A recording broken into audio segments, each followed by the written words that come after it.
Now this little beast is John's 1982 Range Rover with a 3.5 litre petrol V8 in it. And as you can see, it has seen better days. Now when he first bought it, it was all about driving to a trial, doing a bit of off-roading and then driving back home again. And on the way back, having covered it in mud, he'd wash it off in a Ford. And that might explain why there's so much surface rust underneath here. But actually the chassis is in pretty good nick. It looks quite strong. There's not too much corrosion. Where it joins the body though, that's not so good. There's quite a bit of surface rust and actually quite critical rust on there as well. So we might have to deal with that.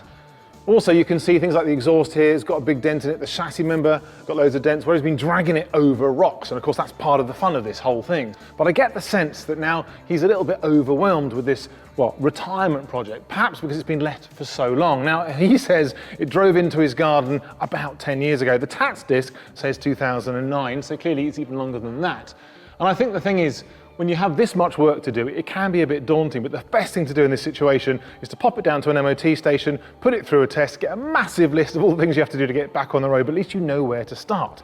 The problem is, this car doesn't actually start, so that is my first job.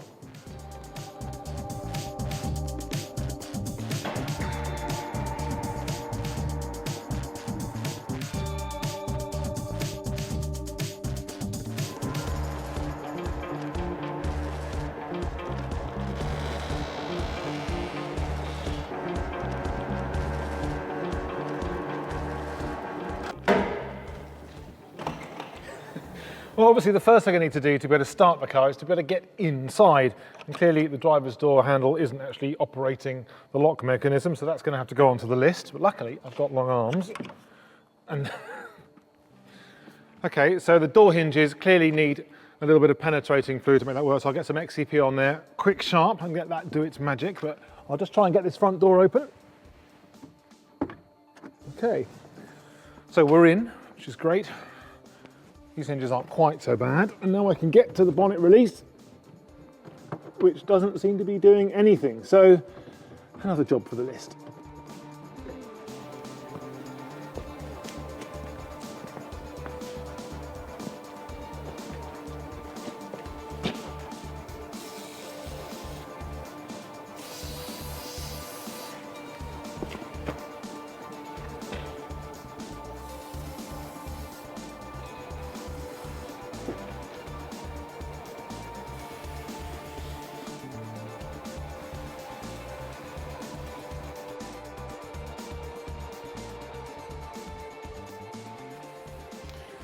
Now, because our bonnet release isn't working, getting under the bonnet so I can actually check the battery and get this lovely V8 working is going to be a bit of a challenge. Now, thankfully, on cars as old as this, 1982, things are a bit more mechanical and have a bit more access to stuff, particularly because the front grille is missing. Now, theoretically, there should be a couple of bolts, there we go, underneath here, and they actually hold the bonnet catch onto the front of the vehicle. So if I can actually undo those and I can spin those nuts off without spinning the bolts, I could then open the bonnet with that mechanism still attached. It gives me access and just another job to add to the list.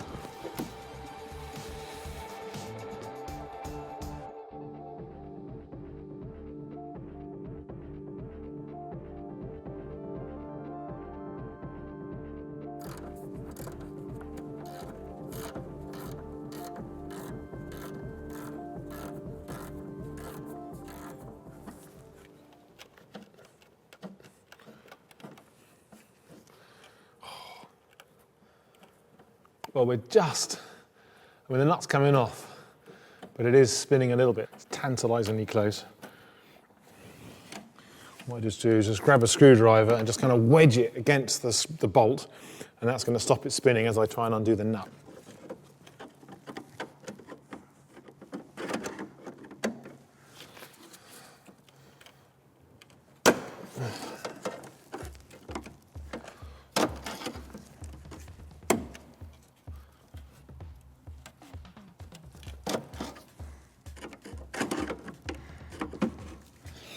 Basically what's happening is the corrosion on the end of the bolt where the nut hasn't been is just giving me just a little bit of trouble.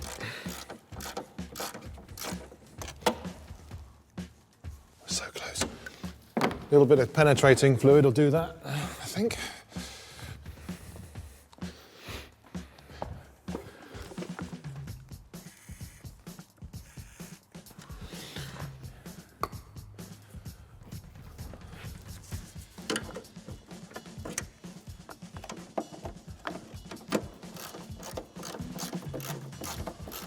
just enough to take the edge off.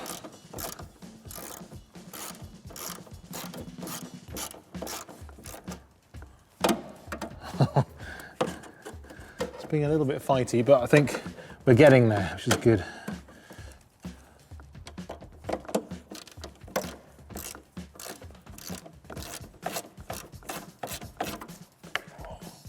So close. Okay, look at that. So we've got one off. So just put this down there. Let's try the other side.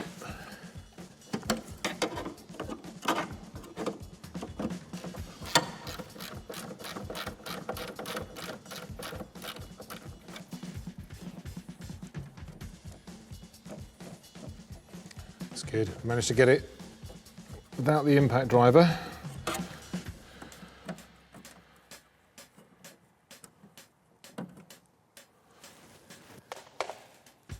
So now, maybe,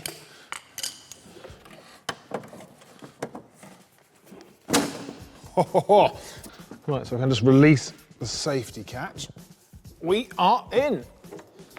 Look at that. Okay, so another job for the list. Bonnet catch, or at least the bonnet stay. Need to attach that to our bonnet. And that's fine for now, but we're in, which is great. So now I can have a look at the battery. It looks relatively new, but definitely not the right one for the vehicle. So I might just quickly just check that with a multimeter, maybe even a battery tester, just to see what we're looking at.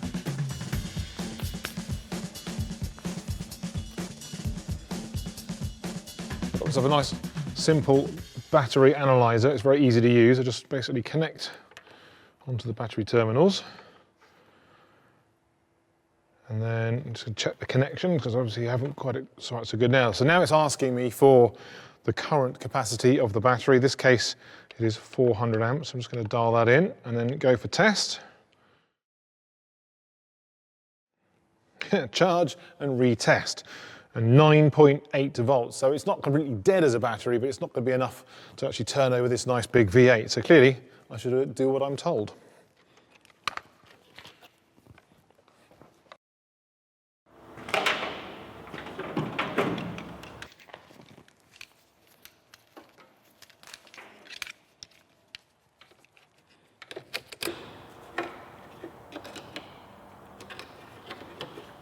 Going to pop it onto recondition. Now I will order the right size battery, but in the meantime I'll leave this on charge. I'm going to turn my attention to the fuel tank.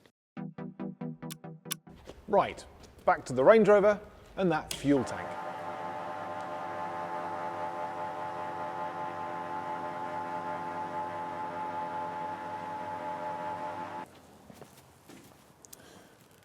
Now, the reason I'm interested in the fuel tank before we try and start this car is because when you think about it, this car has been standing for about, I don't know, over 10 years or so. And that means the fuel inside the tank has also been sitting there all that time. And the problem is, over time, all the aromatics of the fuel kind of tend to break down, and you end up, all that goodness, all the kind of the octane, if you like, that you're going to be burning, just kind of goes off. It gets stale. But also, all those different seasons and changing, you know, the warm and the cold temperature, any moisture that might be in the air inside the tank will also condense because of the metal being so cold, and then that will then run down into the bottom of the tank as well. So of course you end up with water and fuel and stale fuel. So really, to give the car the best chance of starting, I think the clever thing to do is to drain out all the old fuel and put in some fresh new stuff.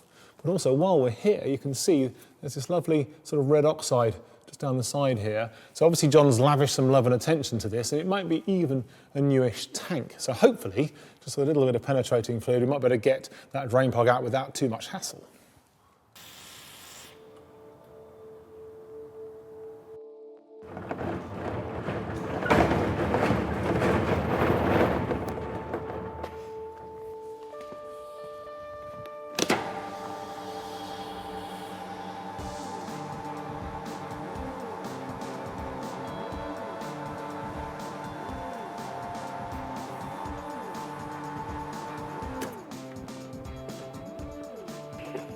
Right, so let us have a go. So I'm hoping now we have,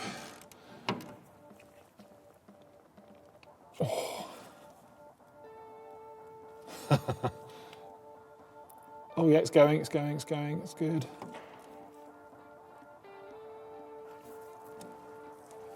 Right, just wind it in a little bit as well.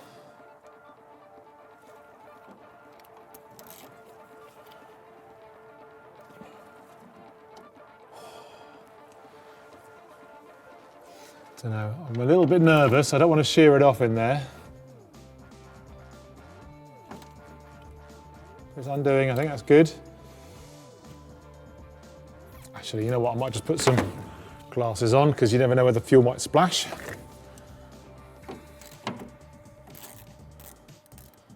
Okay, here we go, and try not to get it down my arm.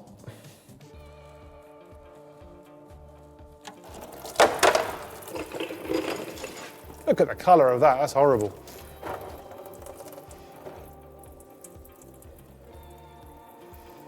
And it really doesn't smell like petrol.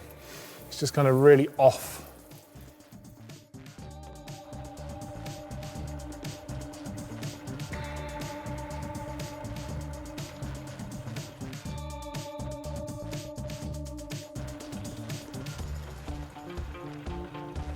Quite loud. I keep thinking any second now it's just going to stop.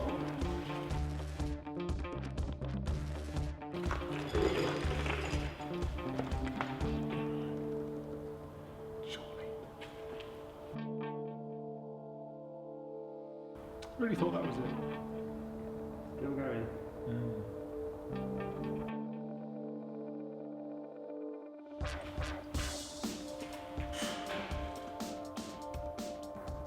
Right, so with all of that stale fuel now drained out of our tank, I can actually put the stopper back in before I forget, and then we can top it up with some nice fresh fuel.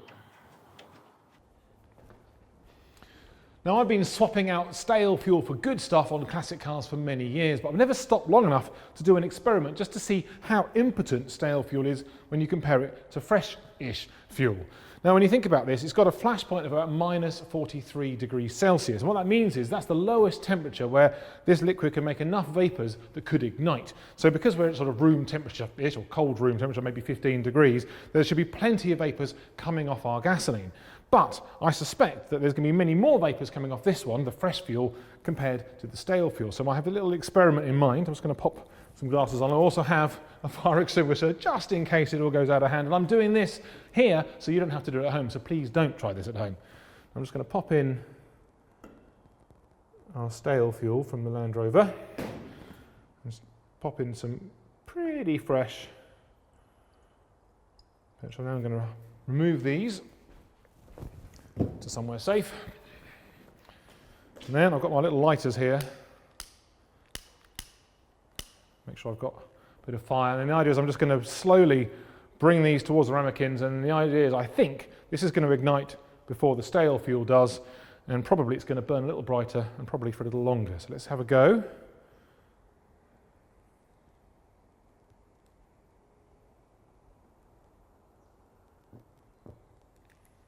Aha.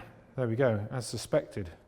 So that's very interesting. So it still burns. So that's the thing with stale fuel, you might still get your vehicle to turn over eventually, but clearly with the good stuff, it's going to work much better.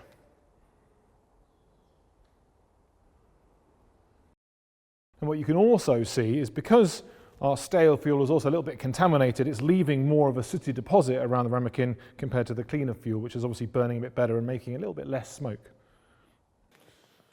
I'm just going to pop in a couple of gallons of finest unleaded fuel.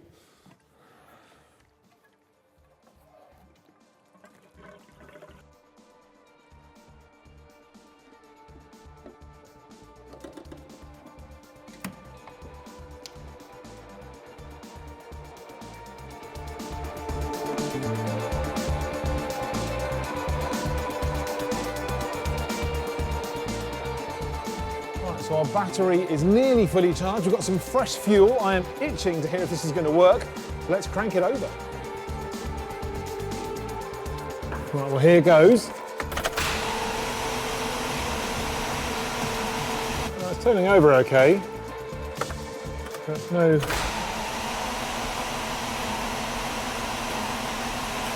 No sound of any bangs going on, so let's do one over more.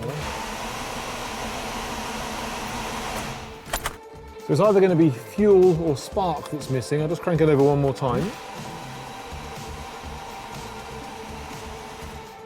I can't actually hear a fuel pump, and this is a fuel injection, so there should be a high pressure pump spinning away when I first turn on the ignition. So that's a bit interesting. Now you may remember that last week I accepted the challenge of trying to get my mate John's Range Rover through an MOT.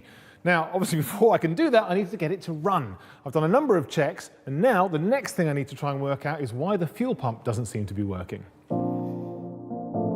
So maybe what I'll do, I'll just have a quick check to make sure things like fuses and stuff aren't blown or missing or anything. Right, so let's have a look. So our fuse box is right here, and in fact the cover is here, so clearly John's been having a little fiddle with this earlier sometime. So you can see there, so the fuel fuse is number 18, which is the third in from the end, so 1, 2, 3, it's the one that's missing. It's red because it's 10 amps, and just looking at that, it looks to me as if that filament is fine, so let's pop that in. I can't imagine for a second it's going to be this easy. Let's try it again.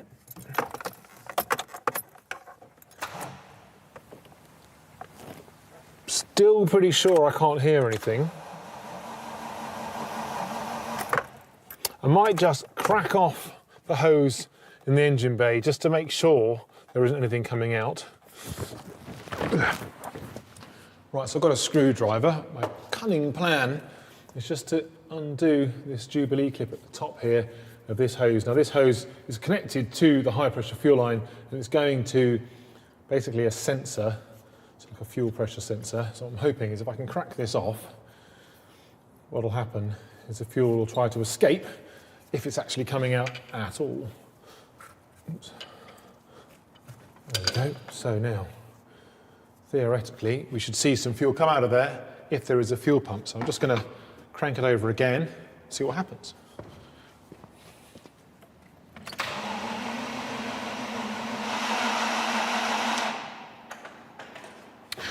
Well, still no joy, unfortunately. Still no sign of any fuel coming out of our hose here.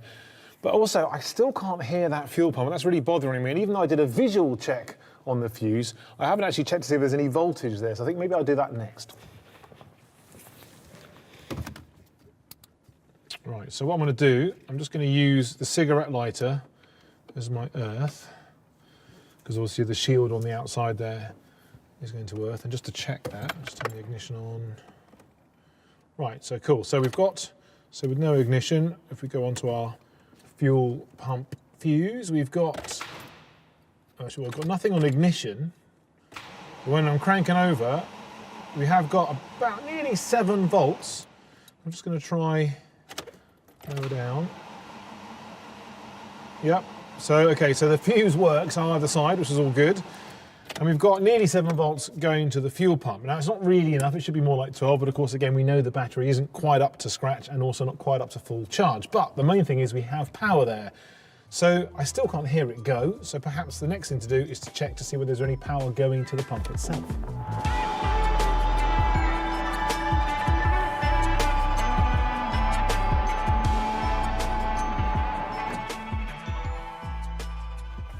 Now, to be able to check the power getting to the fuel pump, I need to find the fuel pump. Now, first up, you can see there's a little sort of cylinder on the side of the tank here. Now, obviously, that looks a little bit like a fuel pump, but actually, it's a fuel filter. You can see the fuel line going in and out, and there are no wires attached to that. And you can see that this fuel line here actually goes in sort of over on the other side. If I just check on this side, right, yes, I can now see that fuel line coming all the way around and going in sort of to the front edge, or just on the top edge of that tank. Now, also you can see here there is a swirl pot, if you like, that little dimple on the bottom of the tank. You've got this protective shield here, but just inside that is a swirl pot, and that is basically where the fuel pump sort of sits in the tank, and then it scavenges the fuel from that low point, so it's always getting sort of the best chance of getting some fuel into the engine. So that means that the fuel pump is actually sitting inside the tank. So to actually get to it, I need to take the tank out. Of course, I've just filled up with nice low fuel, so that's a bit of a pain. But there is a wire here I follow this round, it comes to here, and some of these wires should be actually plugged into the fuel level sender. So it's like a little sort of a float like you'd have in a system in a toilet, and basically it's just going to be bobbing up and down, and then that resistance coming out of that is actually going to be telling the fuel gauge how much fuel we've got. So although it should be connected, it doesn't really affect the fact that obviously we haven't got any fuel coming out of our pump. So what I can try, bear in mind that I need the ignition on for it all to work, is I can actually just try putting some power into the pump and see if I can spin it up directly with 12 volts.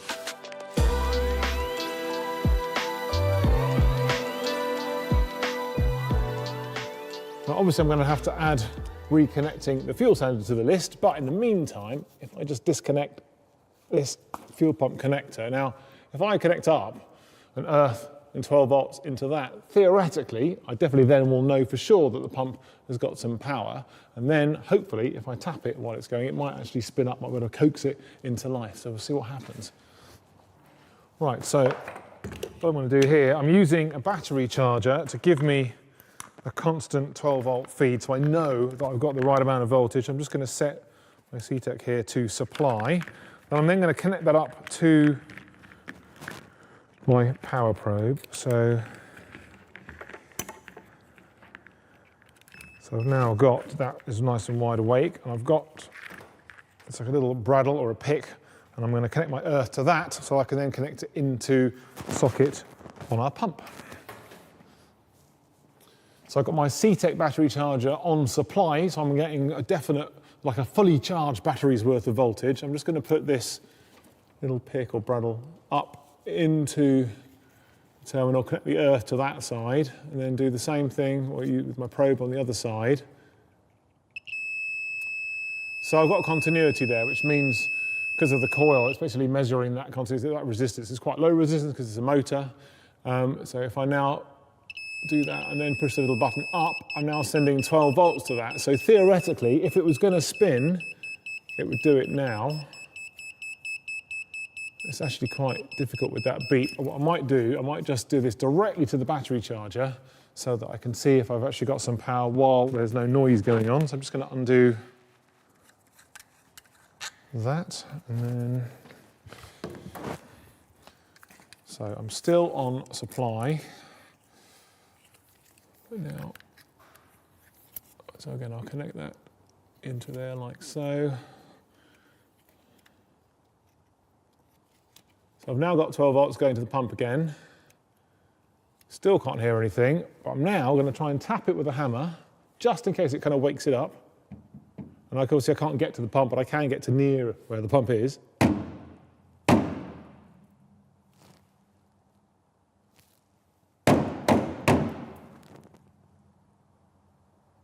I can hear the metal ringing, but I can't hear any pump noises.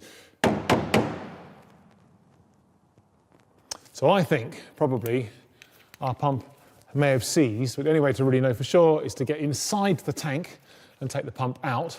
To do that, I'll need to drop it first. And because these bolts, like everything else in this car, have been sat for a long time just rusting away, first of all, I'm going to stick some penetrating fluid on there to get some XCP on there. And then on a little trick to try and clean those threads to make it a bit easier to undo.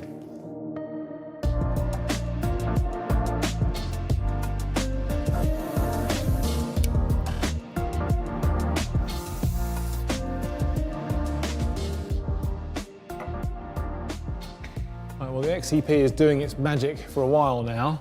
Interestingly, the bolts that hold the front of the tank on look newer than the ones on the rear. So I think they're going to undo relatively easily.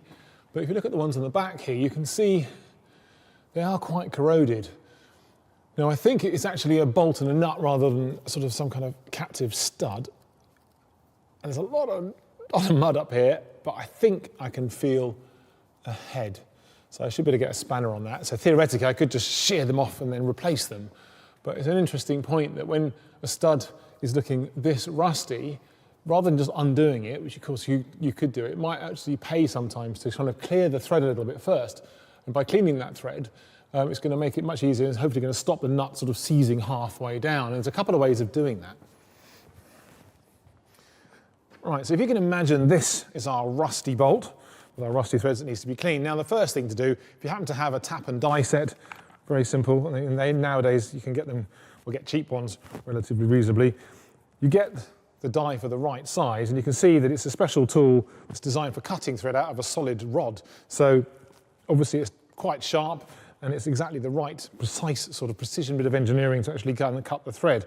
It's also got a little tapered opening, if you like, to help get onto that rod, which is ideal for getting onto your slightly rusty sort of stud, if you like. So you basically have to be very careful as you ease it on, and of course then you can open it and close it, and if it's a good quality die, you'll actually have a slot in there so you can wind in the sort of nut on the outside, and that'll open or close the thread to make it a tighter sort of cut. So that's the first thing, but obviously as you can see, if you've got one of these sort of holders, it's going to be very difficult to use that in that confined space.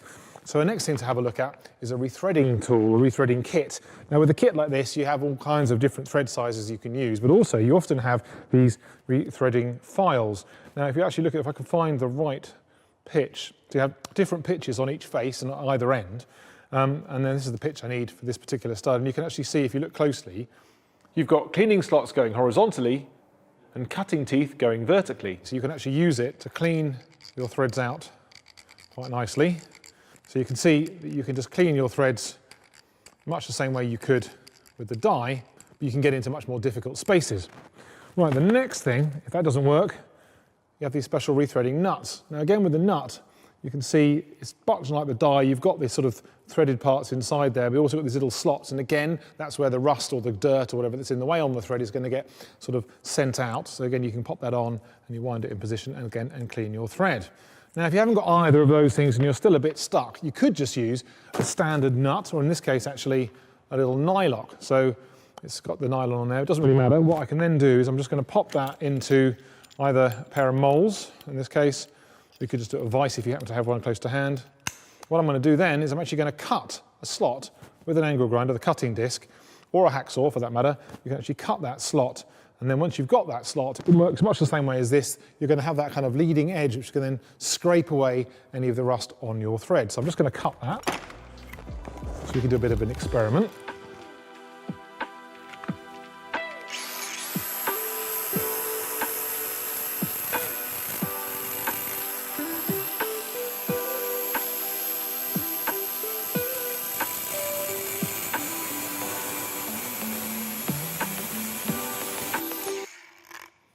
So I've just got like a little tiny cut in the thread there. And now, just to show that it works, I'm just going to pop it off and give it a go.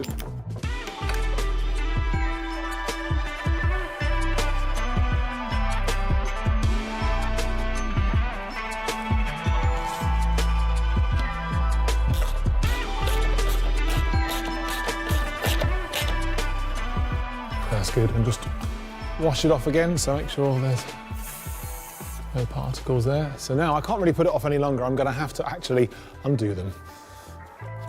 I'm going to use an impact driver just to give me a really fighting chance.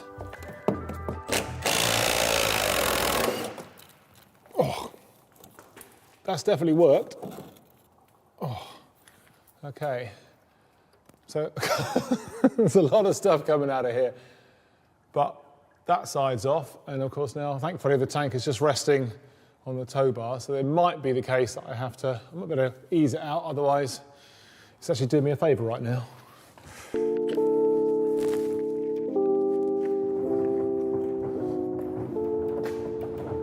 Now, because I've still got fuel in here, it's going to be a little heavier than it might have been, so I'm just going to support the weight on the toolbox. Wonderful.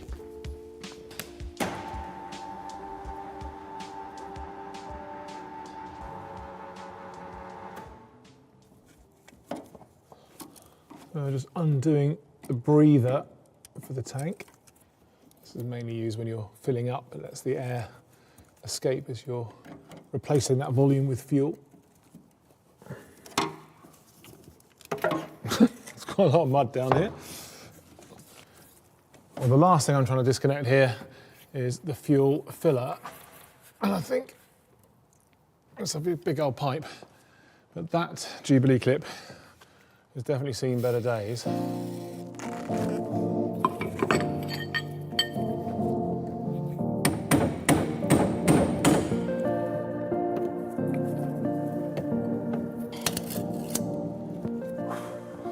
Right, so it should pretty much just drop off. I'm still going to have to disconnect, obviously, the fuel line from the filter, but I'm hoping. There we go. Oh, there we are. Right, so we have landed. So now if I lift the car up, the tank will go with it, and hopefully I'll get enough room just to get to the pipe to disconnect it from the filter.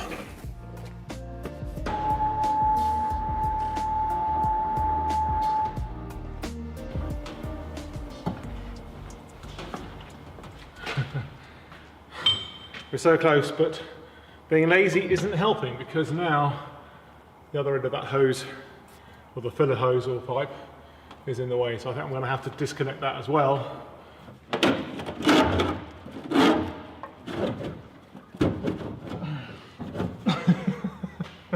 Well, it's definitely fighting me, that's for sure. I'm trying to get it out without having to remove the tow bar, but I have a horrible feeling that it's going to have to come out too.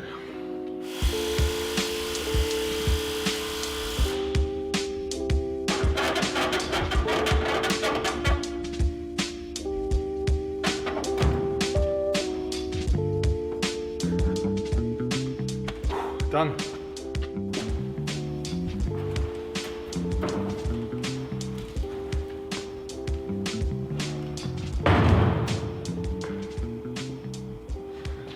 Right, well, with the tank now on the bench, I can actually see our fuel pump finally. You can see it has seen better days. There's dirt over it. I can't quite see where our screwdriver is going to go to undo the screws. It needs a good clean, and also the Jubilee clips are very rusty. You need to get some penetrating fluid on those as well to get those off. I mean, otherwise, the general conditions are kind of like okay. John did say he'd actually bought a new one, a new tank, some time ago. I'm suggesting perhaps it was even longer than he remembers. Or certainly he didn't paint the top half. The bottom was nicely red oxided. The top is looking quite rusty, but I think it's still intact, so we might be able to rescue it, which is great. Also, the steel pipe here looks a bit rusty, but I think again it's probably intact. But again, we'll have a look at that a little bit later on. But really, the next thing is to clean all this up and then get in there and actually get that pump out of the tank.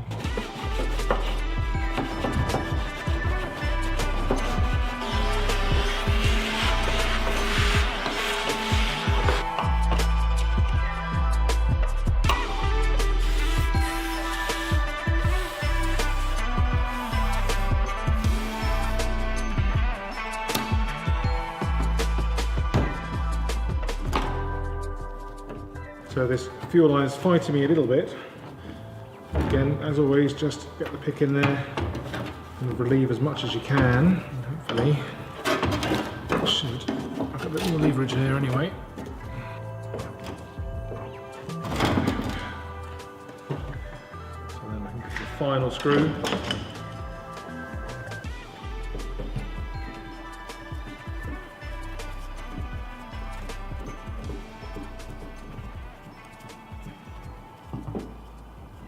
Finally get to see the state of our fuel pump.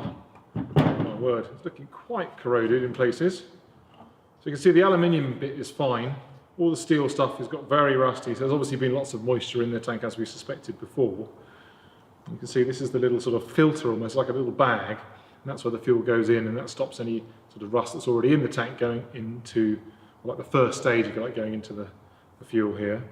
And obviously the filter on the outside is what then filters that further before it goes to the engine and the injectors. Now, what would be great is just to see if it could be made to work with a bit of a tap perhaps, but obviously if the outside steel bits are rusty, chances are if there's any steel inside the pump, that might also be in the same sort of state. But we'll take it away from this big volume of explosive gas and put it over there and just try and give it a go.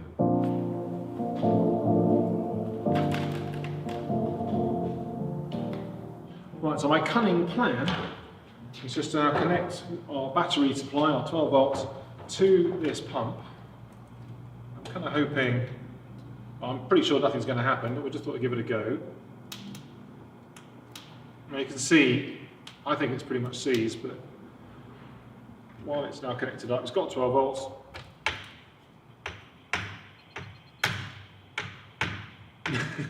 Now I'm hoping just tapping it might be enough to spin it round. Mostly all that's happening is rust is just falling off into our foil container.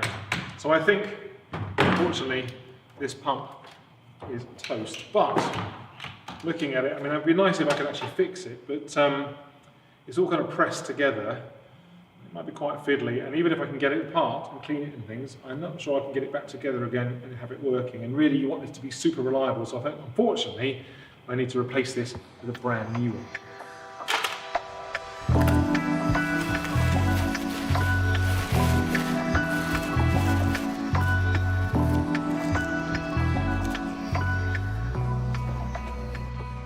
So we've got a brand new fuel pump, but unfortunately the tank is still in a bit of a state, and through the fuel pump hole I can actually see the sort of the rod and the float for the fuel gauge, and that's looking quite corroded. I can see a couple of baffles and they're also looking a little bit corroded.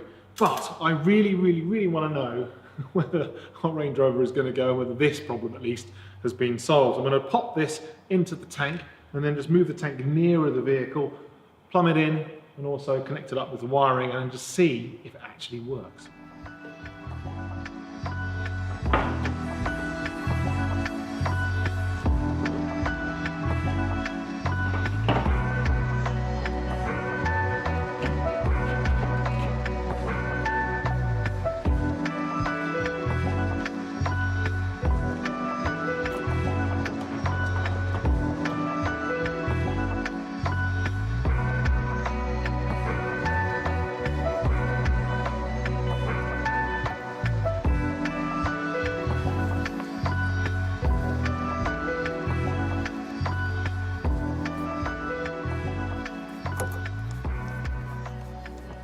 Right then, so I've now got our fuel pump in the fuel tank, which is outside the vehicle. It's plumbed in, it's connected up to the electrics, so when I crank it over now, I'm hoping I'm going to see some fuel come out of that hose.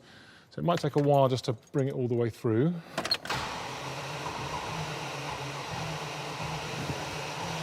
Oh, there we go, fantastic. So, oh my word, right, brilliant. I'm just going to reconnect that hose. Now we know we have fuel, it's wonderful. Obviously it's under pressure, so it's good to have a proper seal on it. Okay, let's go again. Oh, here we go, this is the big one.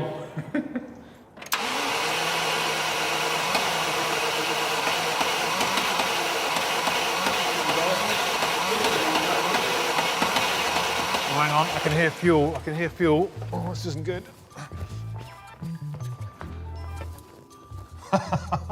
Oh man, I was so close. There really is only one thing one can do in this situation.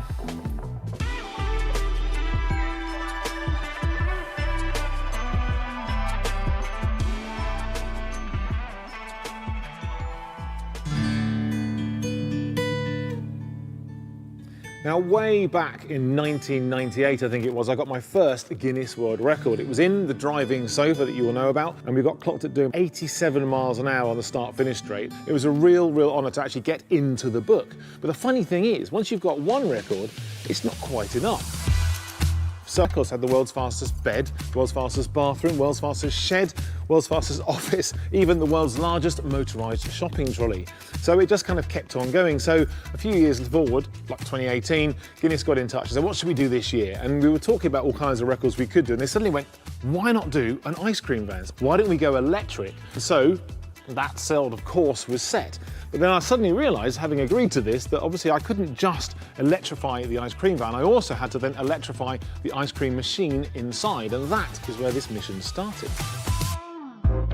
Now, of course, the first thing I needed when I'm doing my ice cream van project is an ice cream van, and the obvious place to start was with Whitby Morrison. So they've been doing it a very long time, and they positioned themselves as major players in the industry, and they even have a little museum of lots of old ice cream vans. So I went there. It was really fun having a look at all of these different types of ice cream vans, but I really love the lines and the curves, all the sort of 50s and 60s vans. They're just so cute and cuddly and whatever, but obviously when you look at some of these older vans, they're full of rust, they're full of repairs and stuff, and I had a mission. I had to get this thing electric as soon as possible. So in the end, Whitby agreed to actually lend me one of their vans so I could do the conversion to that. Finally, a brand new ice cream van arrived at the workshop. Well, this is it. I have found my project vehicle. It's a very special ice cream van as well, because this is the Whitby Morrison development prototype for their new body design, the Amalfi. The question is, what was I going to do with it?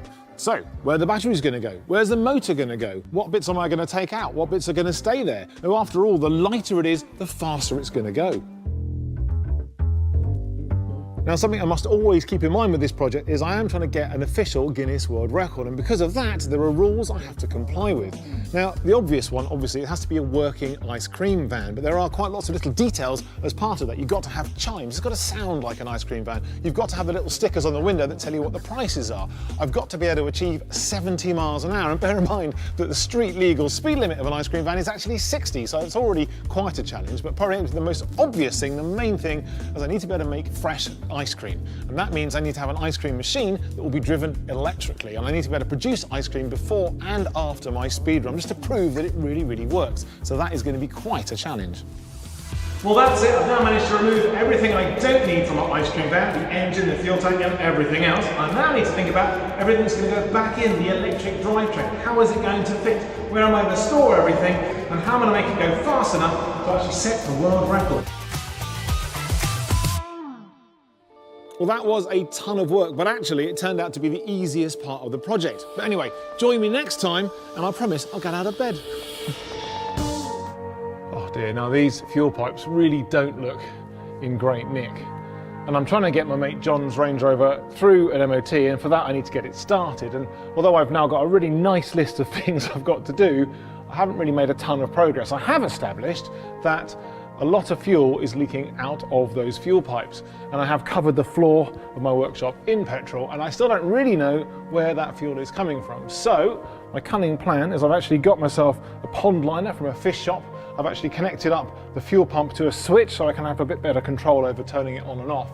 And the idea is that if I actually then push the fuel through the lines, I'll then actually see exactly where the leak is, and then I can work out whether I can repair it, or whether I have to replace all the fuel lines.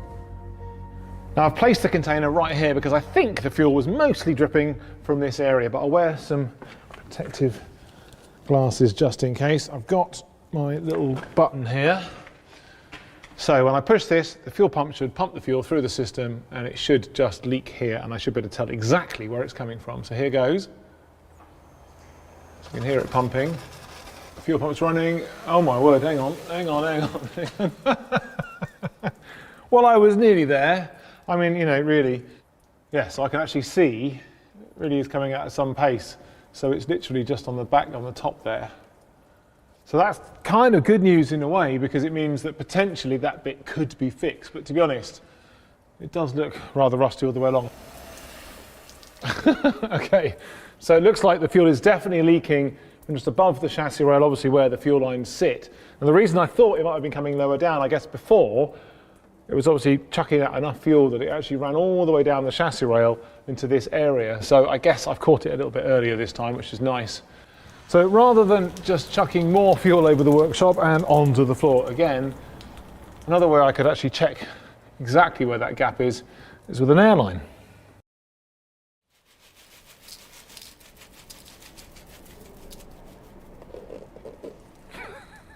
Yep, definitely missed.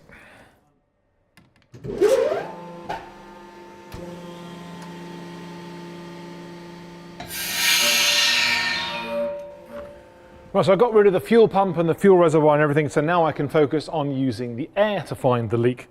So I've got my brand new freshly plumbed in airline. I've got an air gun, just connect those together. So now I've got my compressed air. I've also got a socket extension here. I'm just going to pop that into the return line, like so. So pop that in there, and that's going to stop the air flowing out there, so it's going to come out of the hole. And then into my flow, I'm just going to put in the gun, so connect that up. So now when I blow on this, air is going to go through the fuel line and come out through the hole, and I'm hoping I'll be able to find more accurately exactly where that hole is. But of course, because there's fuel probably still in the system, I'll pop the glasses on again. So here we go. I can see the cobwebs moving, so it looks like we're coming from about here. Quite a jet. Now it's difficult to tell which fuel line it's coming out of. Basically, I've got the two fuel lines sit next to each other on top of the chassis rail, and so it feels like the outside one is actually sort of blowing the fuel, the hole is blowing over this way. It could be that the inside one is blowing against that and bouncing back. Let's see if I can. But essentially, I think what's happened, going by the mud and stuff, it's obviously the mud is just sat on top of the fuel lines. They're made out of steel. Over those last 10, 12 years, of course, that moisture just rotted the steel. And of course, when I then try to force a load of fuel through it at high pressure, that just burst through the rust. I guess it was kind of inevitable. And obviously, we've seen the state of them. It looks like they could be like that all the way through. But I think, oh, a bit of fuel up there as well, as I thought. so what I need to do now is actually try and, well, just sort of lever them off the chassis rail, get them off the clips, and see if I can actually get a closer look at the fuel line. Perhaps I'm going to have to better repair it, but maybe I'm going to have to replace it. That's all right.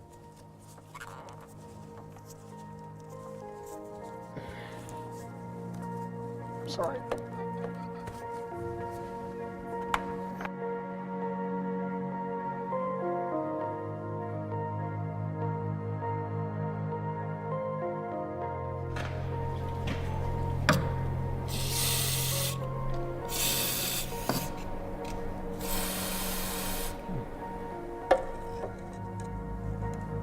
Now this is a little bit, oh, there we go. So now, so the fuel lines actually come away with the clip itself.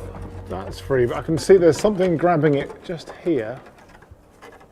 Okay, that's got it off. There we go. Oh look, and there we go. That is where the hole is. So, I mean, I might better repair that, but it is quite rusty. So I'll keep going and just see how many other holes we find.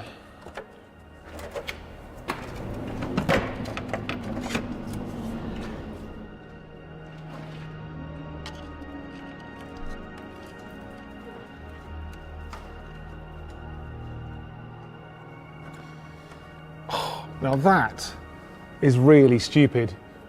Basically, when they put this vehicle together, they've attached the fuel lines to the chassis. It makes a lot of sense. Got clips all the way along. That's nice and tidy.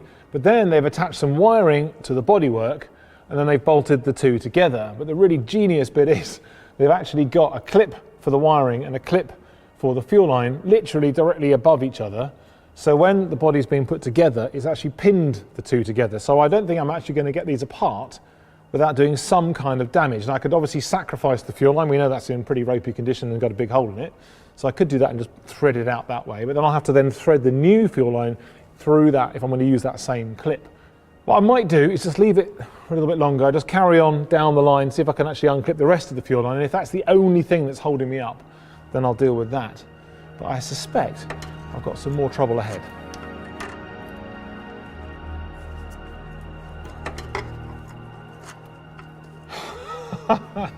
It gets better. There's some more stupid here. So again, we've got our clips holding our fuel lines to the chassis, and there's this little kind of, I'm not really sure what it is. There's like a little section of steel which is just there. I don't know whether it makes it stronger or something, where the fuel lines are supposed to go through it. It's just on the body actually. I can get it out of the clip here, but there's this sort of strange little bit of bodywork here. It doesn't seem to do anything. There's nothing actually inside it. And obviously the fuel lines aren't supposed to go through there. Maybe some wiring went through there, but basically that is stopping these coming off that clip and then coming out of here. And it gets even tighter just up there. So that's not looking good. I'll carry on just in case and see if there's anything else in the way.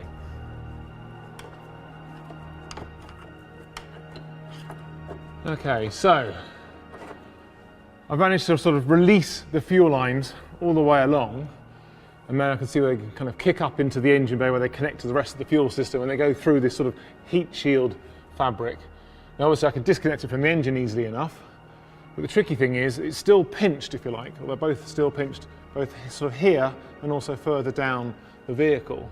Now because they're so perished and need to be replaced, it's not so bad if I actually cut them off to get them off the vehicle. It's just going to mean that to try and get the new ones back in position, it's going to be quite tricky. And I think I'll worry about that later, but it's now time for a bit of cutting, I think.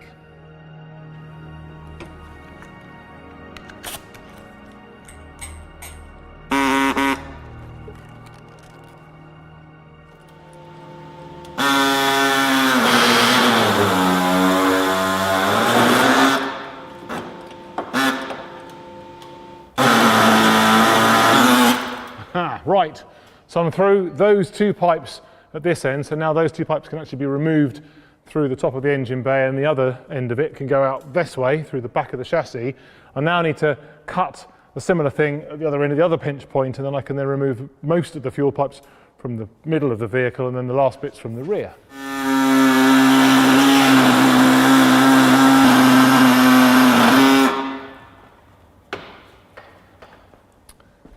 Right, so that is now cut, so I should be able to pull it through.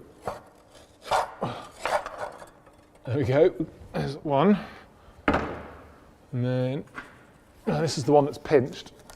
It's going to take a bit more persuasion.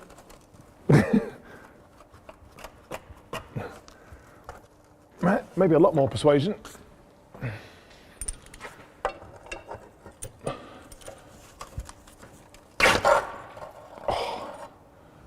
There's that end. Right, so now finally the centre part. So what I'm hoping is I can maybe tease them out one at a time. There we go.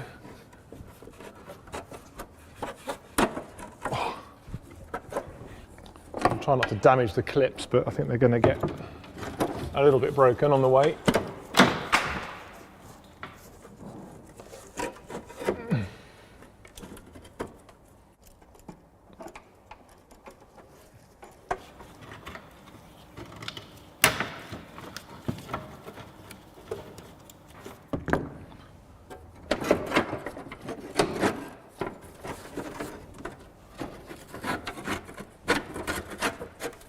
It's going to be really fun doing this in reverse to get the new fuel lines in, but hey, worry about that some other time.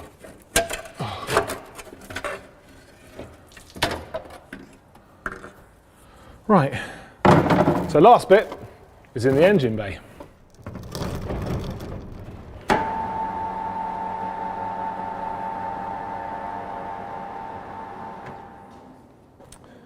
Right, so the bit I now need to get to are these two fuel lines here. You can see on the top half of the engine here, they're actually rubber, and then there's one joint there which is sort of crimped in position, and the other one is a Jubilee clip. So I'm just going to put a little bit of penetrating fluid on there, and then that way I have a fighting chance of getting them off. I don't want to damage anything on the engine itself, and then of course the steel bit I've just cut is on the other end of that hose.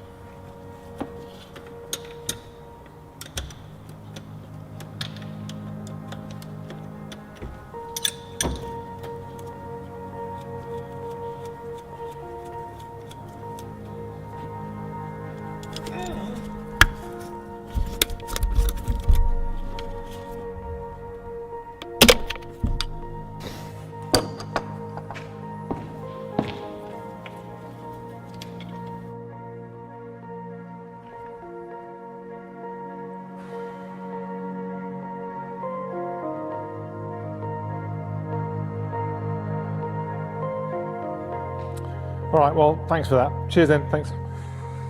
Right then, so our fuel lines are now in far more parts than when they were attached to the vehicle, but I did at least find the two holes where the fuel was really gushing out of, but clearly they're in really bad nick, they need to be replaced. The only thing is I've just found out that these parts are now obsolete. Now I did find one fuel line available somewhere, but I'm not sure which side it was or which part it was. So really I think the best thing to do is to make my own from scratch. And that might actually help when it comes to trying to thread everything back through those two pinch points on the chassis of our Range Rover. But that is going to be a job for another day. I think now I deserve a cup of tea. So I've gone out and bought some pump fresh fuel today so we can actually see how much better this burns than the stale fuel. So same procedure as last time. I'm just going to pop a little bit of that in there, and you can see it is very, very, very clear. And this side, of course, not. I have a feeling that some of the contamination could have been diesel, could have been chip fat, could have been all kinds of things, but now this is going to work a treat. I've got my fire extinguisher again just in case, and as always, don't try this at home, because I'm doing it for you. Let's get our fire going. There we are. So same as last time, we'll just go in, keep it nice and even on both of them. I'm hoping the vapours will go bang, but not too bang. There we go. There you go, much brighter, a little bit quicker. Definitely worth using the good fresh stuff.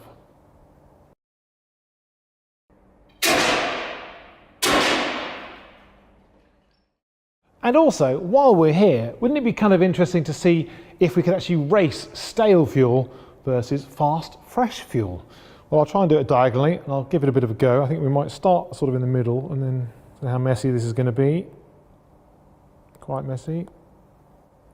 Even-ish.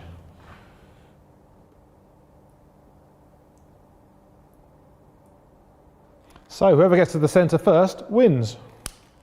So I can already see that the fresh fuel is a little bit less viscous, so it's kind of interesting. So I need some really long arms for this.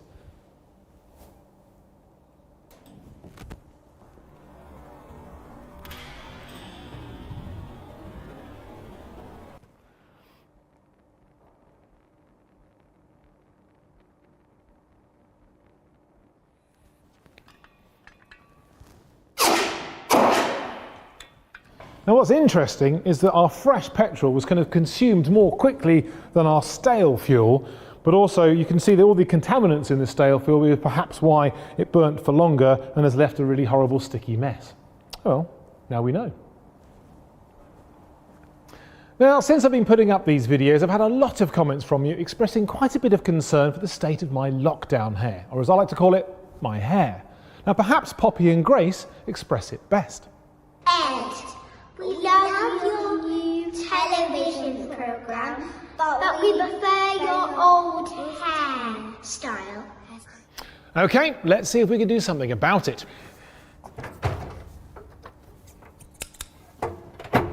Right then, okay. Oh yeah. Yeah, you're right, that was a little bit unruly, so thank you for that. Brilliant. Much better. Right, we've had a few comments about the number of adverts during the show, and I do get it, it does rather mess with the zen of our time together. But while I'm still rummaging around finding some more excellent commercial partners for the show, I do need to keep the production pixies fed and watered. So that means we are going to have a few more ads for a little bit longer. But there is a way that you can help. Many of you have asked about whether I have a Patreon page, and that way you could actually get involved and support the show directly. Well, I've looked into it, it's clearly a brilliant idea, and so last night I actually set up the Workshop Diaries page. So if you do want to get involved, you do want to support the show, then check it out. And in the meantime, I'll do my best to try and tidy up those ads a bit. Oh yes, last week I was talking about subtitles, and so many of you have got in touch offering your help when it comes to translation, so thank you so much, it's very exciting. I still have to get the text files ready, so please bear with me, it will happen sometime very soon. But anyway, let's get back onto the show. So my electric ice cream van project is going very well. I've obviously taken the diesel engine out, I've chosen my electric motor, I got rid of all the other ancillaries and bits and pieces. I've 3D scanned the gearbox and the motor faces, I know how they're going to connect together, and now I had to work out how the drive shafts are going to be connected. So my next bit was to explore how all the various components would kind of interact and how they could be put together. Now with our Sprinter gearbox on the bench, it's a good time to look at some of the engineering. Now on the inside of the bell housing you see these webs all the way around, but also these really lovely compound curves. They're almost like pillows or perhaps clouds. Now on the other side of that you can see there's actually this very strong looking lattice, this diamond shape on both sides. Now all of these details are about trying to make the gearbox casing as strong as possible, while at the same time using as little material as possible. And of course that's great for racing, for going fast, because less weight means more speed. Now because it is a modern gearbox, it's got a concentric slave cylinder for the clutch, and that pushes onto this release bearing there. Now when you use your foot to operate the clutch pedal, that in turn pushes hydraulic fluid into the system, into that concentric slave cylinder, which in turn pushes that release bearing onto the fingers of your clutch pressure plate. Now rather counterintuitively, that actually releases the pressure on the centre plate, which sits between that pressure plate and the flywheel. So when this is clamped tightly together, it directly connects the engine to the gearbox, the crankshaft to that first motion shaft. Of course that's what gives you drive. Now you can see in the centre of this you've got a little load of splines there. There's a load of splines on the first motion shaft. They should fit together nicely like so. So you can see that this surface here, this friction surface, is what's touching the flywheel's friction surface as well. And of course when it's all clamped together, that friction is what transfers the drive. When you release the pressure by pushing the foot on the clutch. That allows you to feather the power from the engine into the gearbox, allows you to change gear, allows you to drive smoothly. So that really is a feature I'd like to retain, but really a lot of the flywheel features I don't really need. Now the first, most obvious one is the ring gear. That's for starting the internal combustion engine. I don't have one of those, I have an electric motor, so that could go. Also, this flywheel is very, very heavy, and that's because it has a lot of mass which you need for inertia, and that inertia helps balance out the individual pulses from the individual cylinders. So again, I don't need that either. In fact, like with many racing cars, to make the engine spin up more quickly, you can actually lighten the flywheel. So that's exactly what I could do. Now the last feature that I don't really need is the fact that this is a dual mass flywheel, something that's fitted to many modern vehicles. Now when you actually operate a clutch, when you engage it and disengage it, there could be a bit of snatching, a bit of judder. And the idea of a dual mass flywheel is to take some of that away. You've got a big mass here, big mass there, but they are actually connected.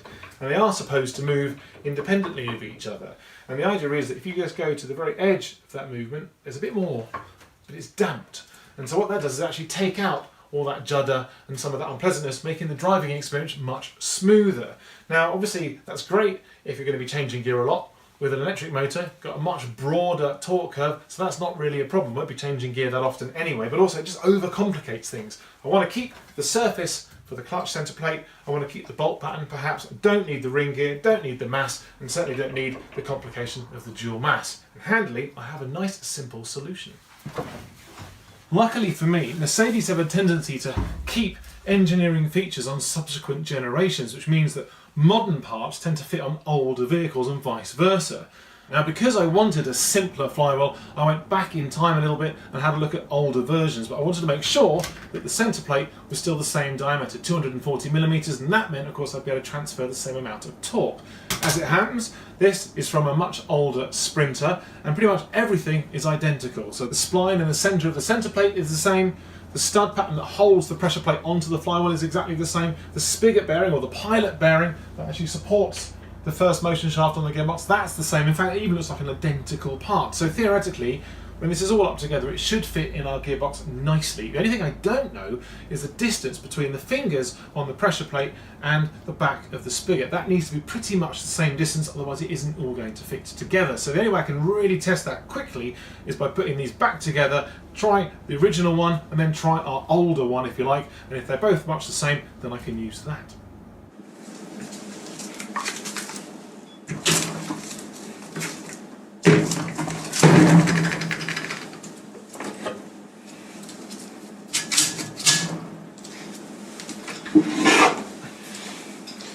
Now it's worth noting you've got to have your gearbox side obviously pointing towards the gearbox.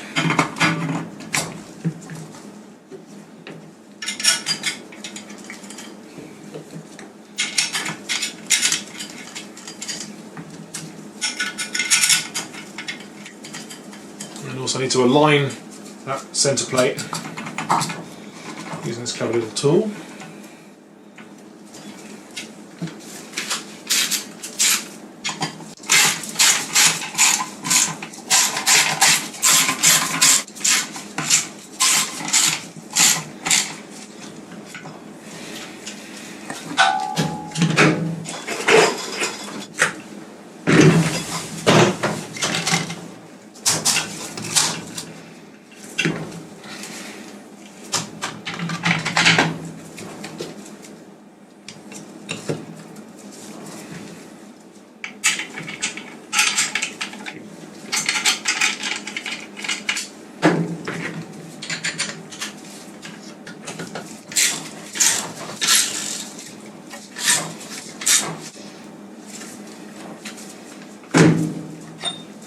Right, so I can now try both of these into the gearbox and have a look at the differences.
Well, our new flywheel and clutch assembly does seem to fit quite well. What I want to just check is the distance between the fingers here and the bottom of the spigot bearing or pilot bearing. So I'm just going to get a nice big, very big penny washer and then some vernier gauge and then just pop that down like so. So we've got just over 82 mil. That's all right.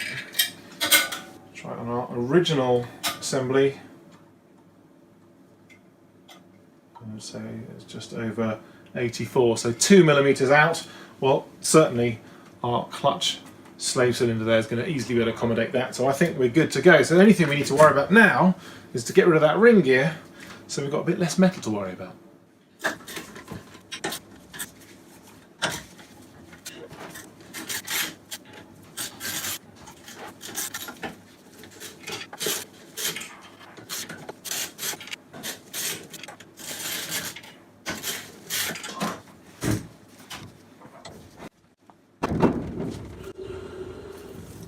Right now, final thing before I can actually take this flywheel to the machine shop just to get a load of the meat removed is to remove this ring gear. That should be relatively easy. All I have to do is heat it up while spinning it slowly, and the idea is that eventually the ring gear is going to expand more quickly than the rest of the flywheel and it'll just drop off. Should be simple as that.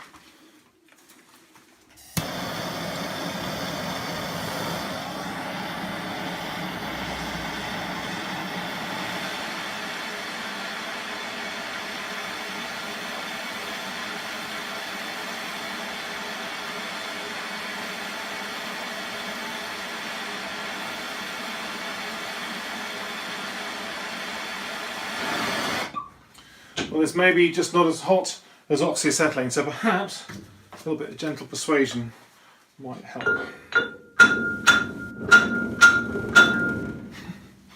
And if that doesn't work, you go even hotter.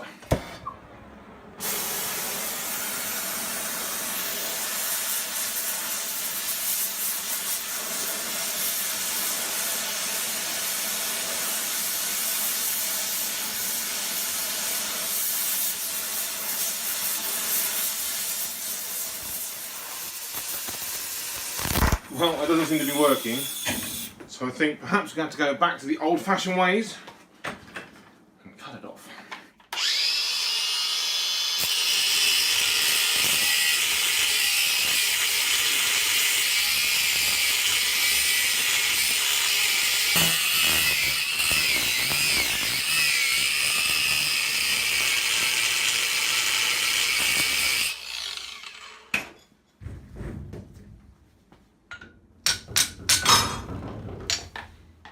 So with that, the flywheel is ready to go off to the machine shop. Now this week, the suspension upgrade on Neil's Rally Mini is going to take a bit of a break because he's actually busy doing his day job. And that gives me the perfect opportunity to get a tiny bit more progress done on John's garden find Range Rover. Now you may remember, it's been a while, the fuel lines are like a Swiss cheese. They're full of holes, and of course the fuel goes absolutely everywhere. And because these parts are obsolete, I'm going to have to make my own, and the parts I need for that are going to be here any day soon. But as soon as they're on the car and working, I'm going to need a perfectly serviceable fuel tank, and that is not the case as we speak. So that is my next job. Well, here is the fuel tank from our Range Rover, and clearly it hasn't changed much since I hoiked it out of the vehicle. Now, John had mentioned that he'd recently sort of gone for a new one. I think in the end we established it was probably at least 10 years or so since that had happened, but actually it's still in pretty good nick. You can see on the top here there's almost no corrosion at all. It's just round the sides there's loads of surface rust where perhaps, you know, mud and dirt has kind of got stuck, some moisture's been let to sit there, and of course it started to corrode. Now, the good news is I can kind of clean all that back, maybe treat it a little bit and then give it a lick of paint, and it'll be pretty much as good as new. My worry is actually what's going on the inside of the tank. You can see here from the fuel pump that it's also made out of steel. That would have been plated before it went in, and yet, because of the atmosphere that's inside the tank, because of any moisture that might be in the air, because of all those summers and winters, that this thing has just been sat there with this kind of fug inside, has just really got into that metal and has really started to corrode it. And you can see all the little crystals of the rust forming there. So I suspect the inside of the tank is even worse looking than that. So I think the first thing we want to do is have a look inside and just see how bad this thing really is. Now if I just tap this round, I can kind of undo this ring that holds the fuel gauge sender in position. I've got to change it anyway. Right. Right, so hopefully that should just now pop off like so. And then, well, you can see already that the shaft is looking very rusty. And then there's a little float on the end. So thankfully the plastic hasn't really corroded too badly, but obviously the steel part really, really has. Well, if you take a look inside, oh my word, there is quite a bit of corrosion here. It looks pretty dramatic, but I suspect it isn't as bad as it might seem. Now, obviously, first thing you can probably see here is this kind of, there's like a cross shape inside these almost like vertical walls of steel. They're actually the baffles. So they do two things. They help strengthen the base of the tank, because of course that's kind of taking the weight of the fuel, but also they stop the fuel from sloshing around and from moving all over the place. So you imagine if you go around a corner and you've got this much fuel all trying to exit on one side, what's going to happen is it's actually going to kind of change the center of gravity of the vehicle, and of course that's going to affect its handling. So the baffles help prevent that from being a problem. Now what's also interesting is, what I'm looking through here, is that you can see there's almost a bit of a tide mark on those baffles. So the fuel's been sat in the tank, but of course above the fuel has been all that potentially moist air, and it's been going through those heat and cold cycles, and of course then it gets cold, some of that moisture might actually then sort of stick on the metal, almost condense onto the metal, and of course that helps with the rotting process. So you can actually see how much fuel has been there for most of the time it's been in storage, which is interesting. When rust forms, it actually expands. It can expand between 7 and 11 times its original size. So you can see these really big chunky crystals actually forming, or they have now formed, almost look like sugar. And I think what ideally would happen is we could try and find a way of kind of rubbing those off perhaps, but equally I might be able to find a way of treating them while they're actually in position. And also at the bottom of the tank, right at that corner in fact by one of the webs, you can actually see there's a big pile of rust crystals, if you like, or rust sort of flakes. So the good news is I left it so long it's now dry, so it should be easy to get them out. But if I get them out with a vacuum cleaner before I even think about treating them, that'd probably be quite a good place to start. Now the thing I'm slightly more concerned about is what's the best way of treating that surface rust inside the tank. Now there are so many options available on the market, I thought I'd actually try a few to see what might work out best.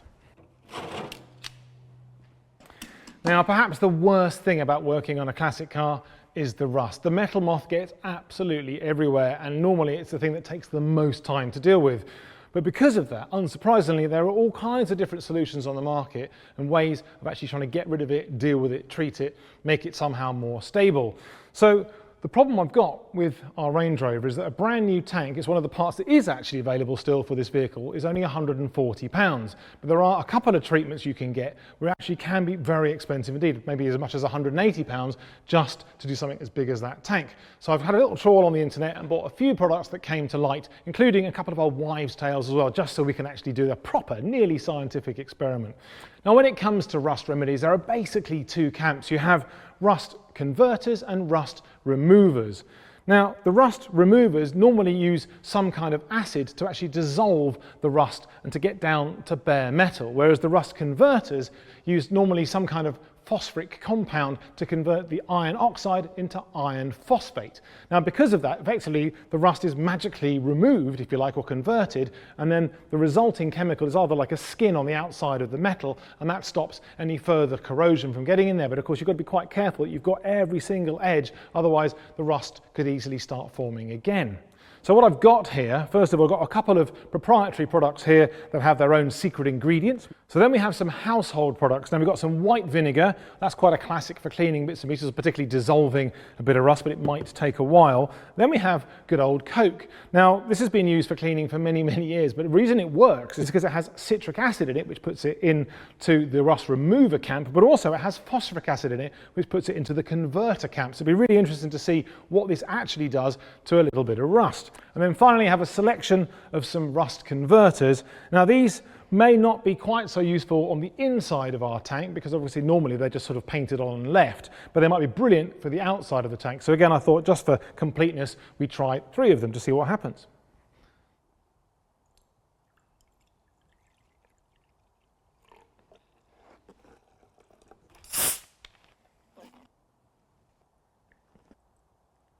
Now, to give them the best chance of actually doing their thing, I'm going to leave these 4 for about 48 hours or so the chemistry can really go for it. It's really helpful that it's a really hot day today. That's going to help kind of speed things up, but it's still going to take a while.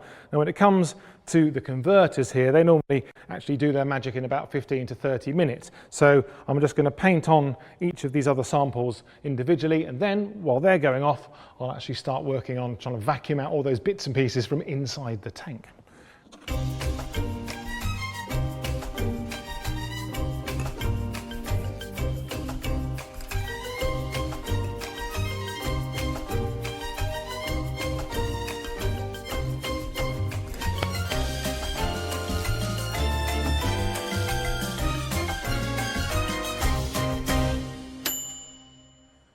I'm just going to modify this vacuum cleaner ever so slightly, just to get to all those little tiny bits in all those difficult corners inside the tank.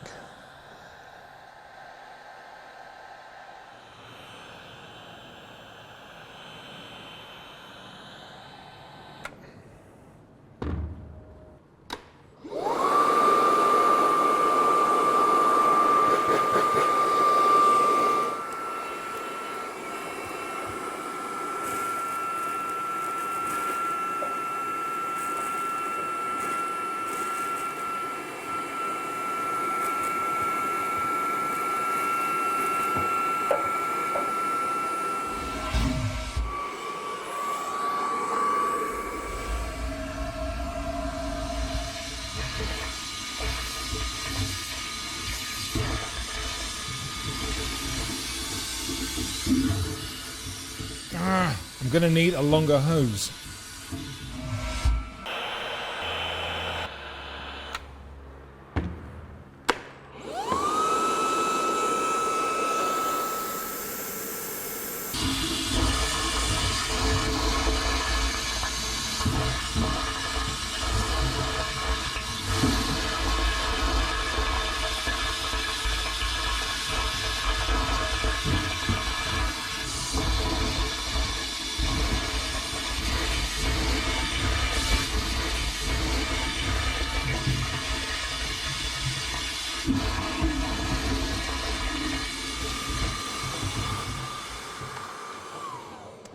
It's going very well. My nozzle Mark II is definitely working a bit better. I can get into more places, but what I want to do now, just give the tank a really good shake. In fact, you can hear there's almost no dust left, but what is there, I'm just going to try and get to a bit that is more accessible, so that looks quite good. I'm just going to keep going until there are no more rattles, and then we can start thinking about what chemical we're going to be putting back inside to dissolve the rest of the rust.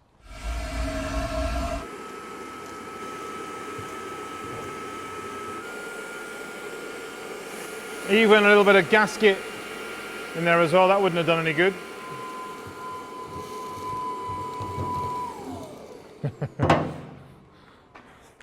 Two batteries later.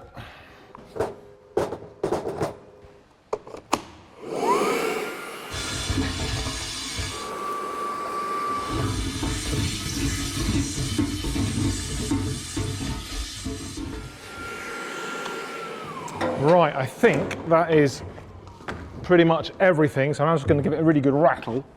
And there isn't anything to rattle. There might be one molecule of rust left, but I'm happy with that. So it'll be quite interesting to see exactly how much I managed to get out.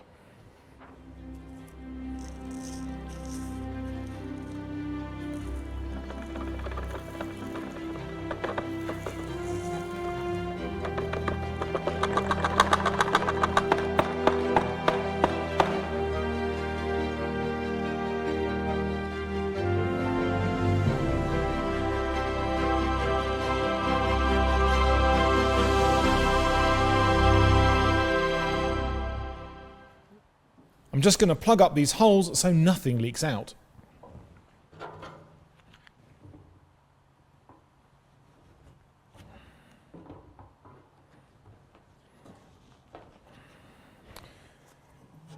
Now, once I've put the rust remover inside the tank, I'm also going to be spinning it around, sloshing it about, so I want to make sure that it's not going to be able to escape. So I'm just literally blocking up any routes of exit. Now for the hole for the fuel sender, I might as well just use the fuel sender because of course it's going to make a really nice seal, and we've got it here.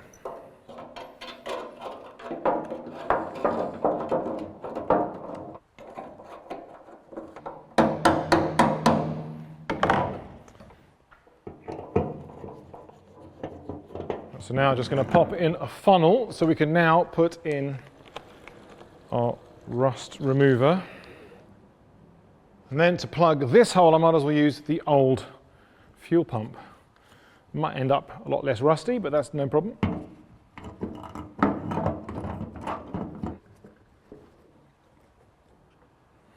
And just to be absolutely sure that nothing comes out anywhere, just block that one as well. So now we've got our rust remover inside our tank. Obviously I need to give it a really good sort of shake and move it all around. But then the idea is that you kind of leave it to settle, leave it to do its stuff, and just turn over the tank every hour or so. But obviously it would be nice to now get the outside of the tank done, and frankly when I'm moving that around, the agitation will only do it good. So I get to do 2 jobs in the time of 1, which would be fantastic. So I'll start shaking now and then start getting rid of the outside rust. I can hear it fizzing already.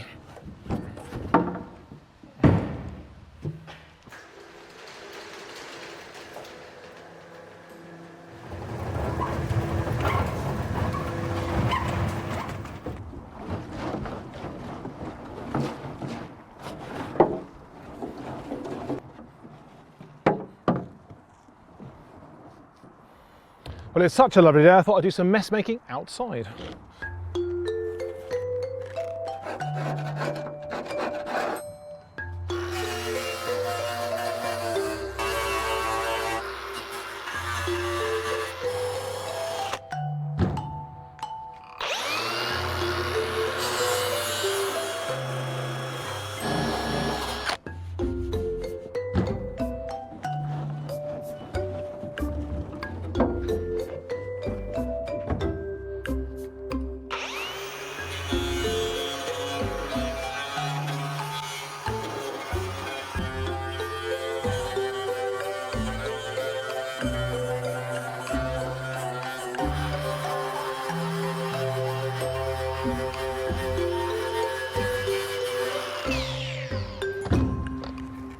Oh, right, well actually this is looking really quite pleasant, and you can see that John's little red primer here has actually kept the rust at bay, which is good, but obviously it wasn't stuck on very well. So I'm just going to go over any little patches of rust with some of that rust converter, and then etch primer, and then of course satin black.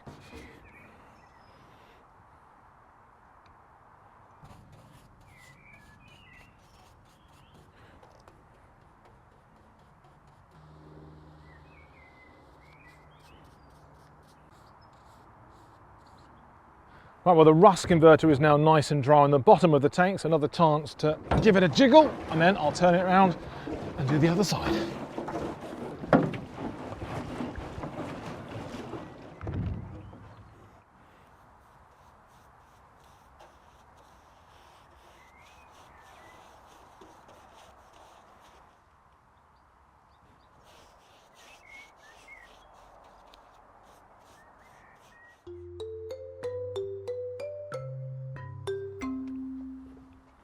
Well, that is looking much better, and I haven't even painted it yet. So now time for another jiggle, and then we can get on with the etch primer.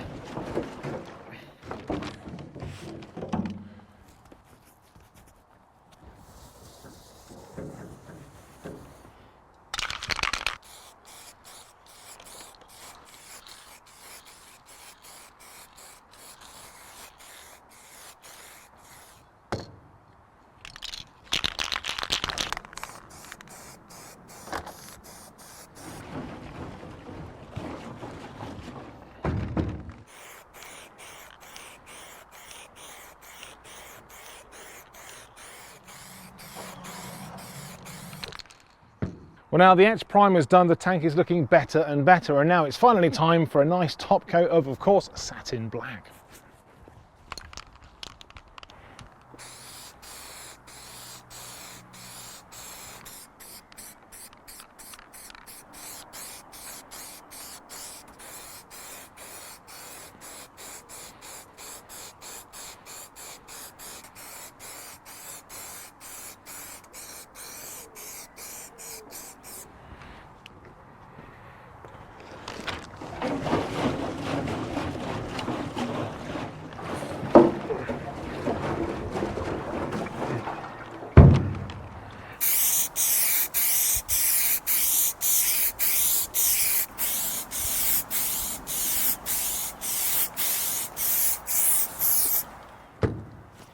Well, that is looking as good as new.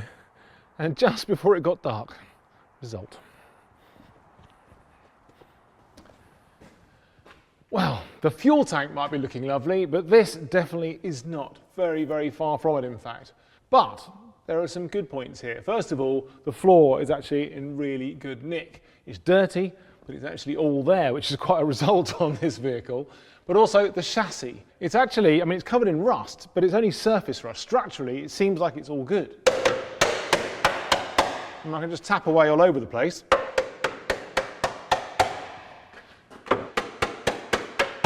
And stuff falls down. And the steel's got a really nice ring to it. So it's actually structurally sound, it just looks awful, and that really means it needs to be kind of shot blast back or ground back and then repainted, or even better, powder coated. But that is a huge, huge job, and frankly I want to focus on the mission at hand, which is to get this thing started and then get it out the door. So for that I need the fuel tank back in position, but I think it wouldn't hurt just to go around, give it a bit of a clean, just to make it look a little bit less shocking.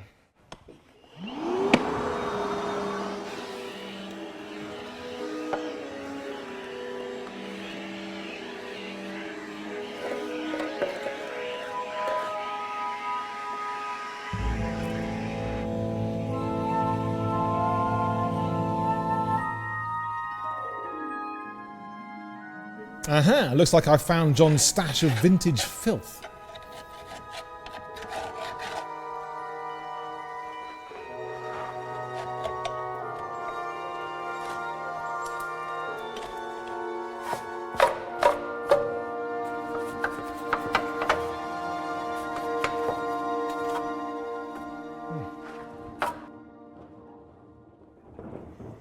Now I'm so chuffed with how the fuel tank is now looking on the outside, but I really want to know what's going on the inside. I have to say I did have a sneak peek after about 24 hours, and I have to say also wasn't really performing quite the way I thought it might, but I did notice on the instructions it says you can keep using the fluid until it kind of stops working, till it kind of used up its chemistry. And there was a lot of rust in here, so I suspect it was being a bit overloaded. So I've actually added an extra 10 litres and been sloshing it around and left it for another 24 hours. So hopefully now we're going to have a marked improvement.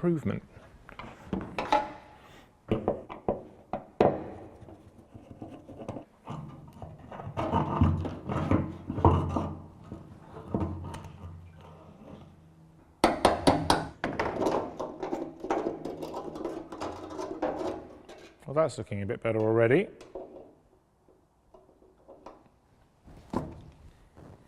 Well, this is very exciting. Okay, I can see a little bit less rust than before, but actually there's still quite a bit in there. I mean, there was a lot. But there is some hope. If I just tilt this up, I can see where the tide mark was before. I can actually see clean metal beneath. That's very exciting. So it is working. It's just there's so much rust. It's almost as if the liquid is still a bit overwhelmed. But interestingly, I'll just get a little scraper on here.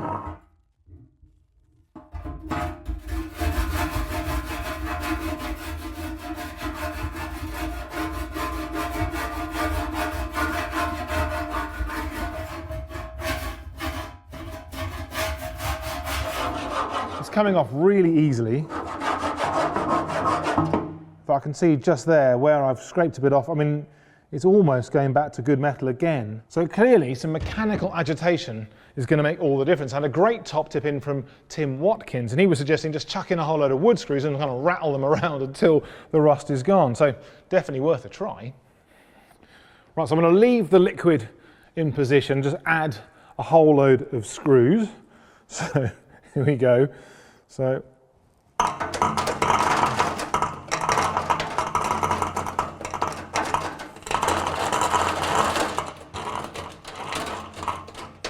last few screws. Maybe a couple of nuts. And how about a whole load of washers as well? Lovely. Right, so here goes nothing. I'm now going to give it a really good shake and see what happens.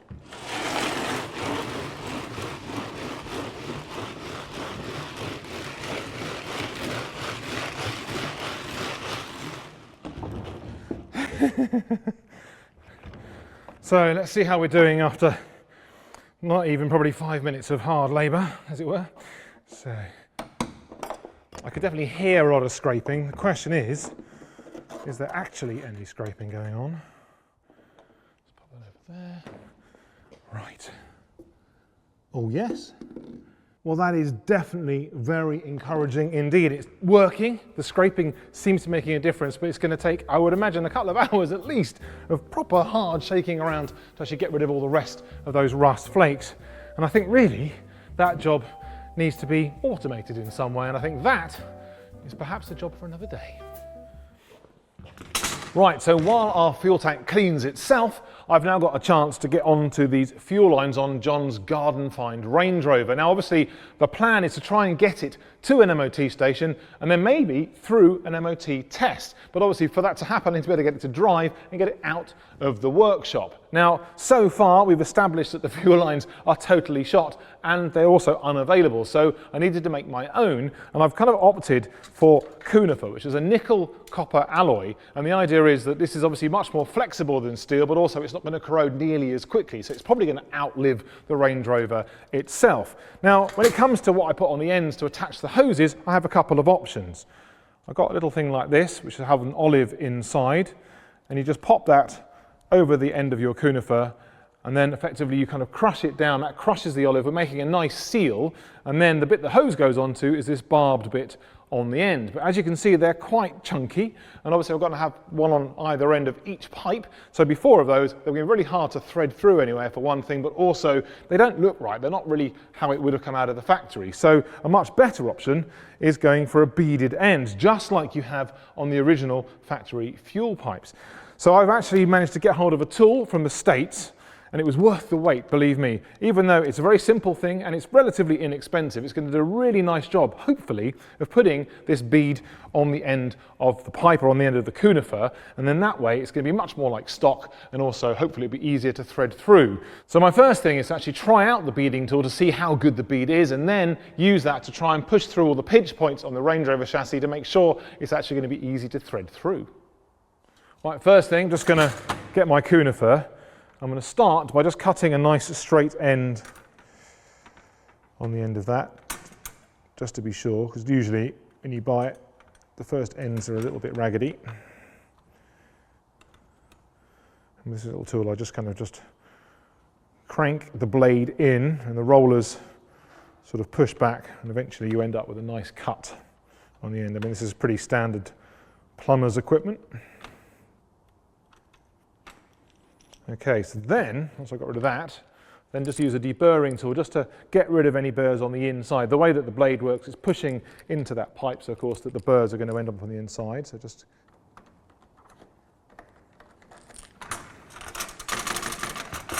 so that's nice and clear. So then the next thing is a little bit of lubrication.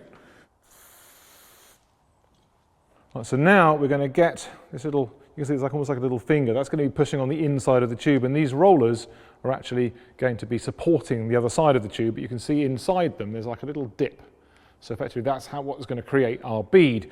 So just pop that onto there like so, and I'm just going to wind the handle, so it's basically bringing that sort of little finger and the rollers together, and then just crank it down a little bit, and I'm just going to start moving it around, and you can see each time I just wind it a bit more,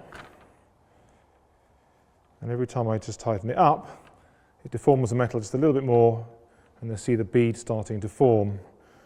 Now I don't want to go too far, but that's looking pretty good. So that's, I would say, looking much like stock. I'll just do a little bit, and then I'm just going to unwind it again. Whiz it out. And now, if I compare that to the original ones, you can see, look at that, it's not bad at all, is it? That's quite nice. So that's definitely going to work a treat. Quite impressed with that. And also it's possible, if I've got enough space, I could do that actually on the vehicle. So the next thing to try is to see whether this is going to go through the pinch points. And if it does, then I can do it all outside of the vehicle. If not, I can do it once I've actually threaded all those pipes into position.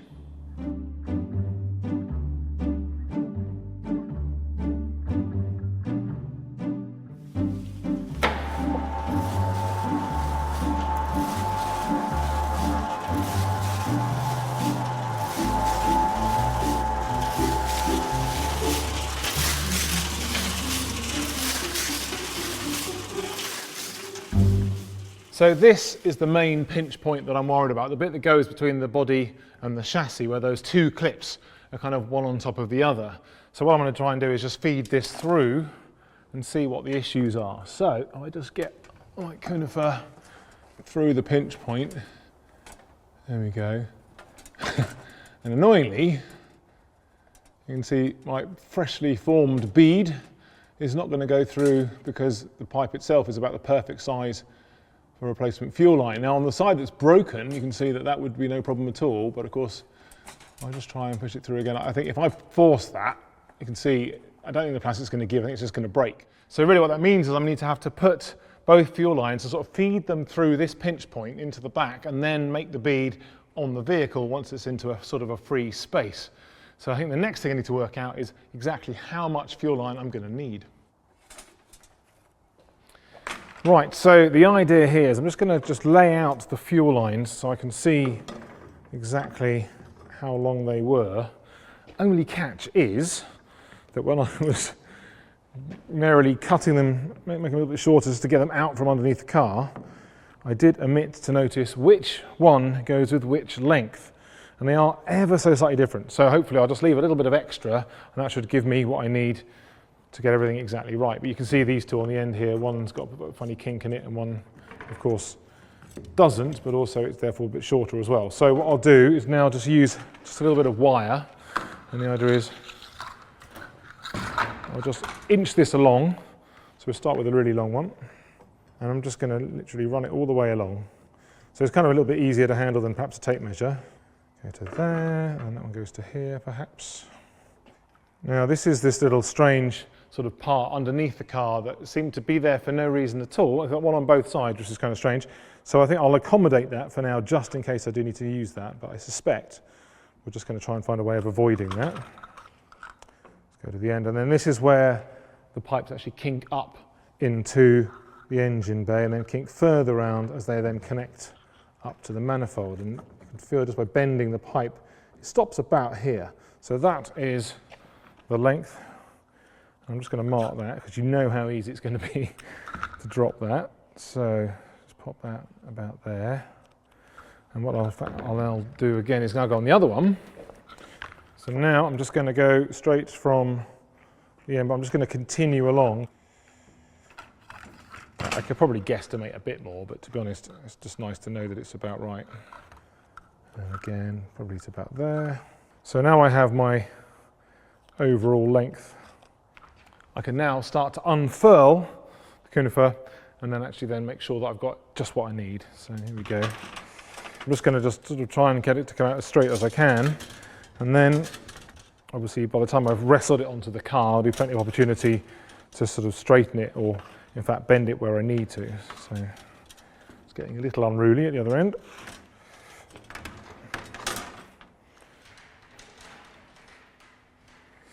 So I'm now just going to obviously hold that on the end there and just start marking out where I'm going to cut this, or at least see where everything works out. I was considering unrolling it while threading it into the car, but I think to be honest it's going to get more complicated than it's worth. So, and also it's interesting to see how it would come from Land Rover if we had been able to buy the other parts, and of course obviously they would have come probably in a very long awkward box. So this would be quite interesting to see whether we can fettle it into the car. So what I will do is actually just add a couple of inches on both lengths of pipe just to make sure, because I can always trim it in the engine bay where it's nice and easy should I end up with a little bit too much or I end up having to go a slightly different route. But one interesting thing, if I just grab the other end of this wire just to see if the pipes are in fact the same length or slightly different the way I've done it so far. So they're pretty much exactly the same length according to my rough guesstimate calculation, so that's kind of encouraging. So that way at least I haven't got to worry about which pipe is which until we actually start connecting them to the vehicle. And what I will do is actually mark one of them slightly differently to the other one, so I know that I can actually tell which end is going to go into which bit. So I also want my flow and I want my return. So just give it another sort of 6 inches or so. So then that's that. So here we give it 2 lots of 6 inches. Okay, so do that sort of thing.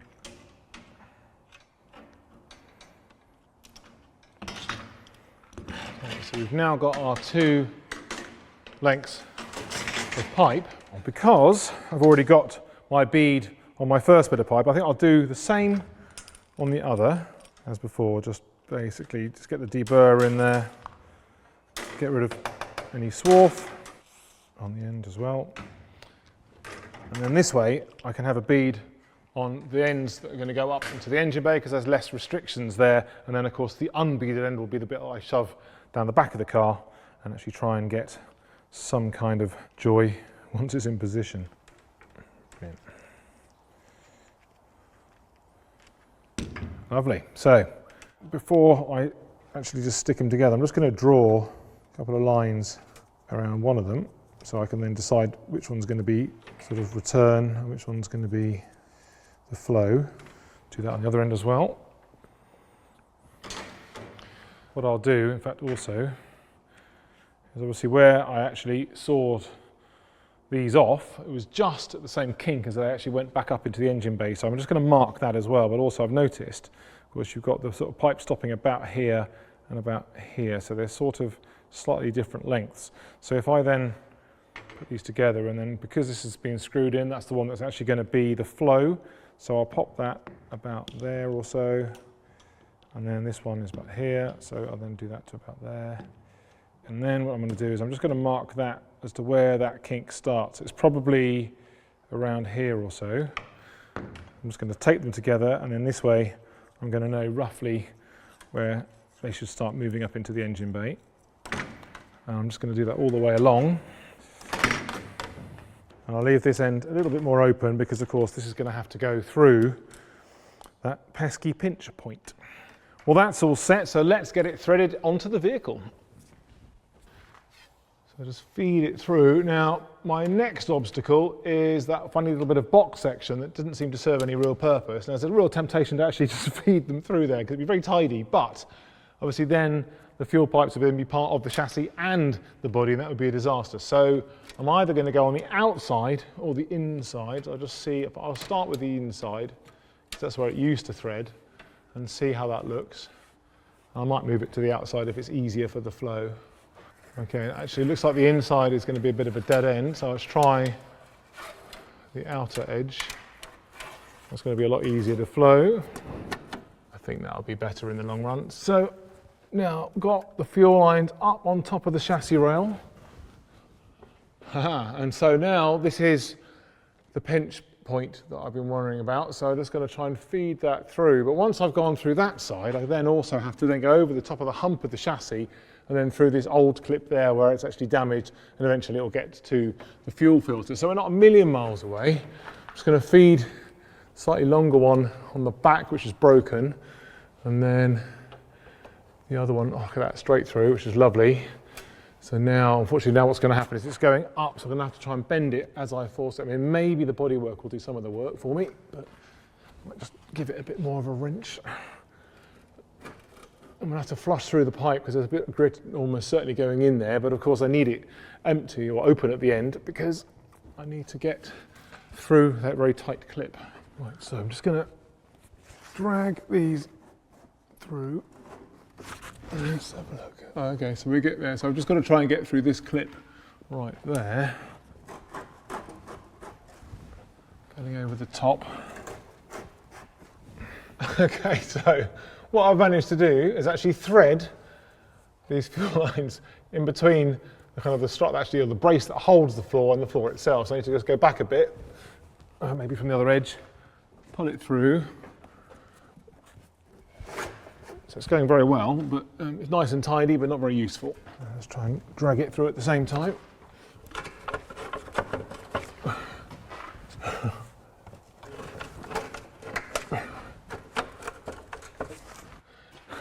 So I've now got my two fuel lines here. So obviously that's our feed there. The line's still just about on them. So that's obviously going to go to the filter, and the other one is going to go back into the tank as a return. Now obviously what I will do is I might just keep pulling them this way, because now once I've got a little bit extra on this end, I then need to actually work out where those beads are going to go in relation to where this pipe obviously wants to go here. So I need to sort of get it further out, put the bead on and go back into the right position, but also I want to make sure that the front end is behaving itself. So I might actually now, I'll have the opportunity of the pipes further this way.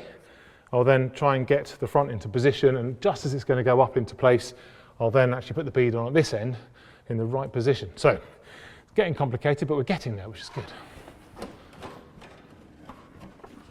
So now I'm giving myself a bit more room. If I go to the front, so I can now see, so my tape here, what I want to do is ultimately, that's where that bend is going to start going, and that is about here. So I can go a little bit further, maybe just a bit further along. That's a bit better. So now at this end. So I've now got my bend position tape, if you like, in the right position to go up into the engine bay, which means these pipes are now in the right position to work out where I need to cut them off, ready for the fuel filter connection and of course the return that goes into the tank. And that clip, our pinch point clip, is holding the pipes quite nicely. The others, I'll just have to work out how I hold them in place a bit later on, but it just needs a small amount of manipulation. So now I can just basically mark out where whichever either of these pipes needs to go to connect up either to the fuel filter in the case of this one here, and then the other one I'll just work out where that's got to go for the return, and then I can actually cut the pipes, or certainly mark them, and then I can then pull all the piping along to give me some space to start bending the front end all the way up into the engine bay. So we're definitely making progress.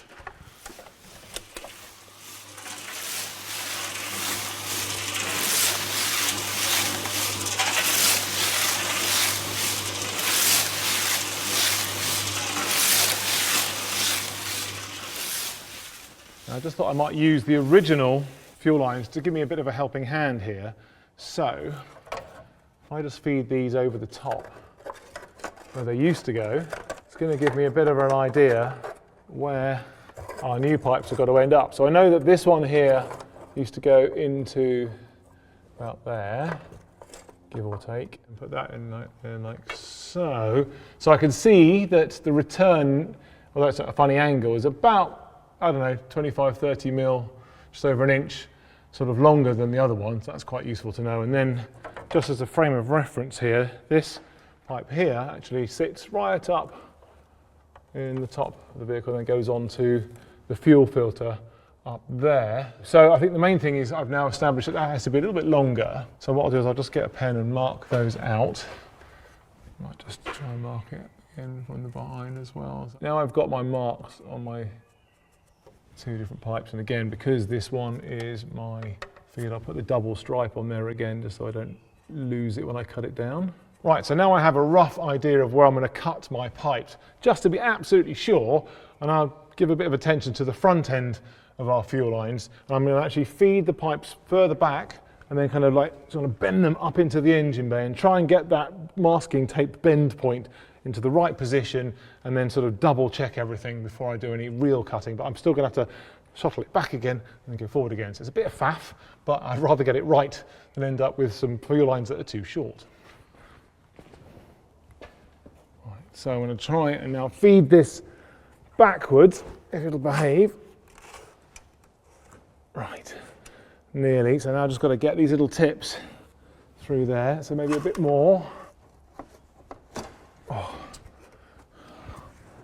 And the trick is to try and get them to sort of bend up slowly, gradually.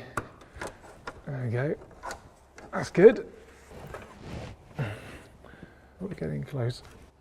In fact, you can see our tape now is roughly in position, so we've actually got the bend pretty much where it should be. So I might just now try and manipulate it a bit further up and then just check lengths inside the engine bay. So just going to feed it through. It is going. I don't want to clash with any exhaust or wiring or anything, but I think that looks pretty good. I'll just keep going. And now I've got to try and bend it back up, round the corner, and then get it through a little bit more. It seems to be going. Oh, there we go. Right. So now I might have to bend it a bit more, but I can see that my tape, where the bend should be, is pretty much in the right position. So now I just have to kind of bend it up, and I think we're en route to a bit of success.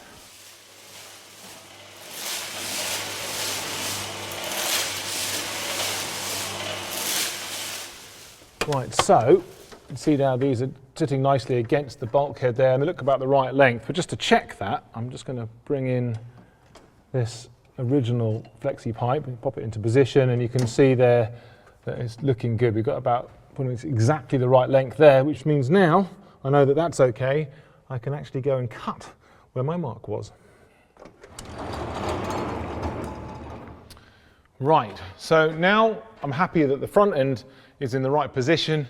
I can now make the cuts where I've marked them, but the thing is I need to be able to get the cutting tool and the beading tool around the pipe, and right now I haven't got anywhere near enough room, so what I need to do now is just kind of tease the pipes along the length of the chassis just to try and get myself enough room. So I'm just going to try and pull this along. It's obviously going to bend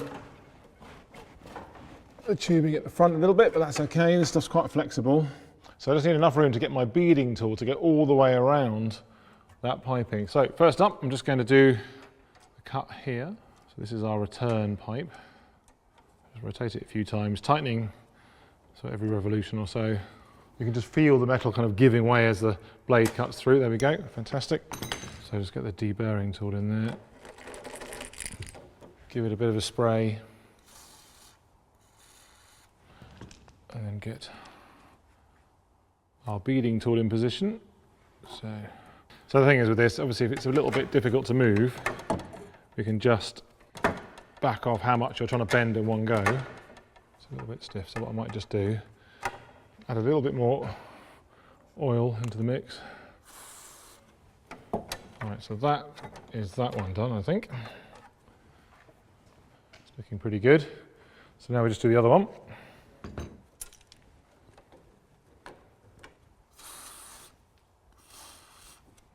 The trick is just to do really gentle, sort of gradual compressions, as it were. We'll just wind the screw in very gently, just stretching the metal each time you go around.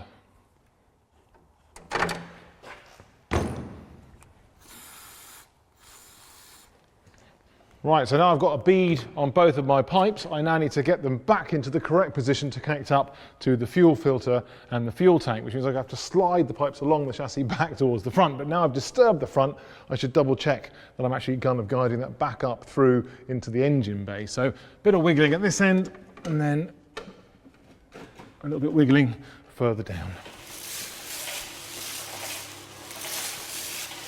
I've still got my tape here just to guide me as to how far I've got to go along.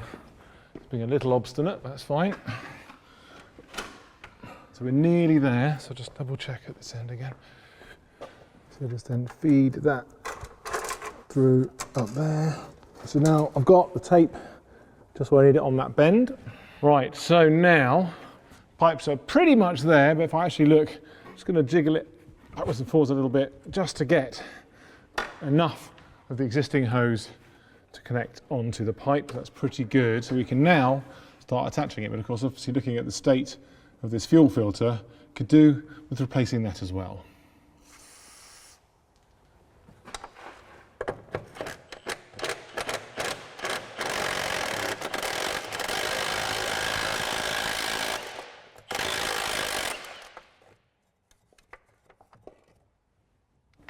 Well, this is our old fuel filter, and this is the shiny new one, but I can't use that nasty old bracket, so I think it needs a lick of paint before I put it back onto the car.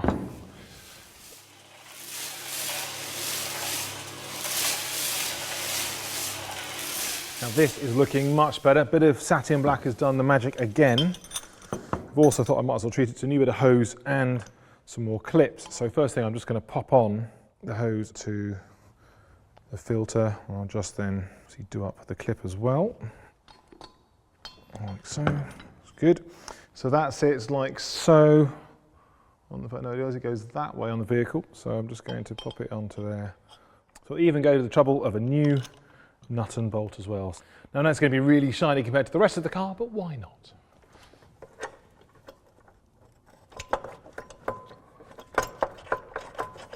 Ready for our clip. Pop the filter into position. There we go. So our fuel filter is now in position. This pipe and the one for the return are obviously attached to the fuel tank. So now this end is done, I can crack on with the front. So our fuel lines are nearly there. Just to complete the circuit, I now need to connect up the fronts. And on that, we have some flexible pipes that go from the metal pipes to the fuel injection system. And actually, the ones that are on the vehicle are in good enough nick to use again, so I'll do that. All I've got to do is just undo the Jubilee clips and then just swap them over and just add a new one on the end there. Now it's easy to tell which is which, because the one here with the sort of threaded connection, that is actually for the high pressure side and this is for the return. There we go. Right, so now one last thing I have to think about is obviously this raggedy old thing is actually the heat shield that protects the fuel lines from the exhaust manifold, which is right there on the side of the engine. So I've managed to track down some of that. They're actually just a part that can be used in all kinds of engines, so wouldn't hurt to have it a little bit longer. So I'm just going to cut it in half. Okay, so what I'll do is I'll just take these with me and then start putting them on the engine.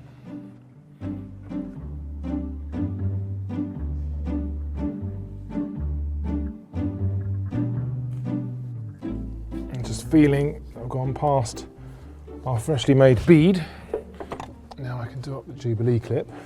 I'll do this end first so I can then obviously put on the heat shield. So actually I'll just take that off again just to give myself a bit more room here. So just going to feed this very simply over the top and then over the clips.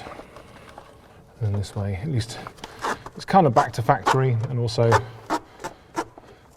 going to do a nice job of protecting everything. So I'm going to pop our Jubilee clip back in place. So I've got to I can just about feel that return, but I can't really see it, so I'm just going to have to use the force. And then it feels like it's gone on. I'm just going to make sure I've got it definitely all the way in position. And that's right. It's gone up against the stop, which is great. So now I can undo that up. And finally, we're just going to put on the feed. Right, so now our brand new fuel lines are connected up, we need a fuel tank.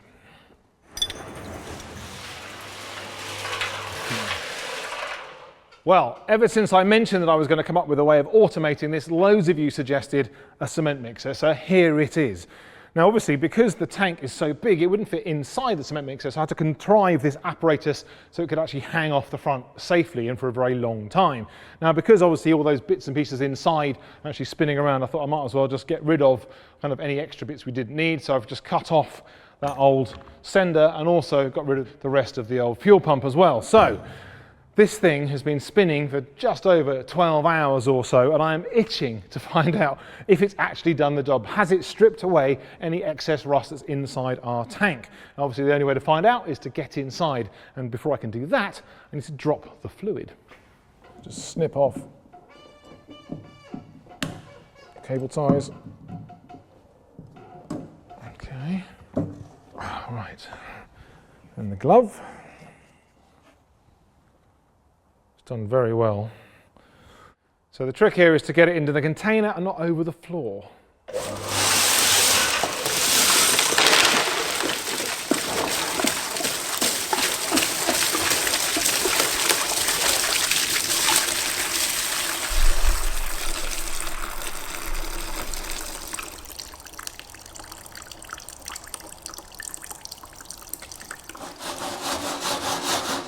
Well, I'm pretty sure that's most of the liquid. I heard a few screws come out, but there's obviously loads more in there, and they're going to be a lot easier to shake out if the tank is no longer attached to my jig. So I need to just try and remove it.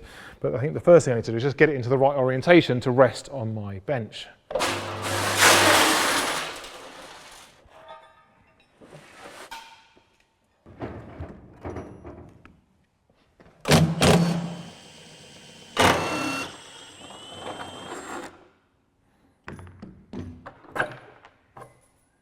Right, so now our tank is free of my magical disc, so let's do that. Awesome.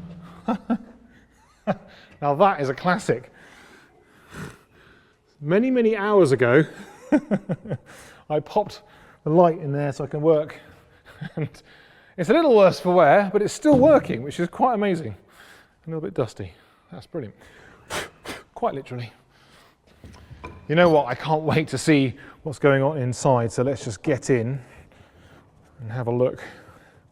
and see if this has worked. John can go serious off-roading and everything will be fine with the fuel tank. Okay.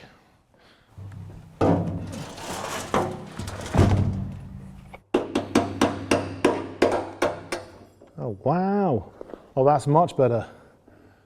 There's still a little bit of rust on the baffles, but you know what, it's a lot better, and the sides are amazing. There's some bits that are super polished, peened I would say. I think that's as good as it's going to get, so all I've got to do now is remove all of those screws, washers and nuts. Right, I think the first corner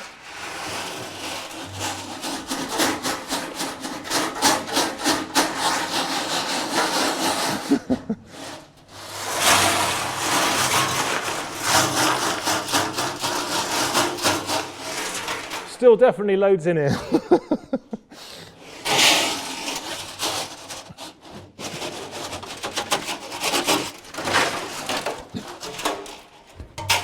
I think there's maybe 1 or 2 left. See if I can get them out or even see them. Whew. Yes, there's a whole gaggle just in the corner. You know what, I might use a magnet. Right, so now got my magnet on a stick. Here we go. Yeah, just. Ooh. Ooh. Okay. There's a nut as well. And okay, last 2 just under the seam there. Oh, 1.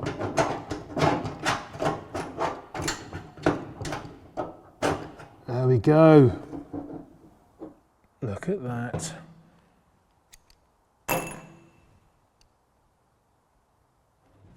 Oh yes. Silence is bliss. So what I have to do now is actually wash out the tank with a bit of water, and then to prevent some flash rusting, I then wash it out again with a bit of diesel, and then we're ready to go.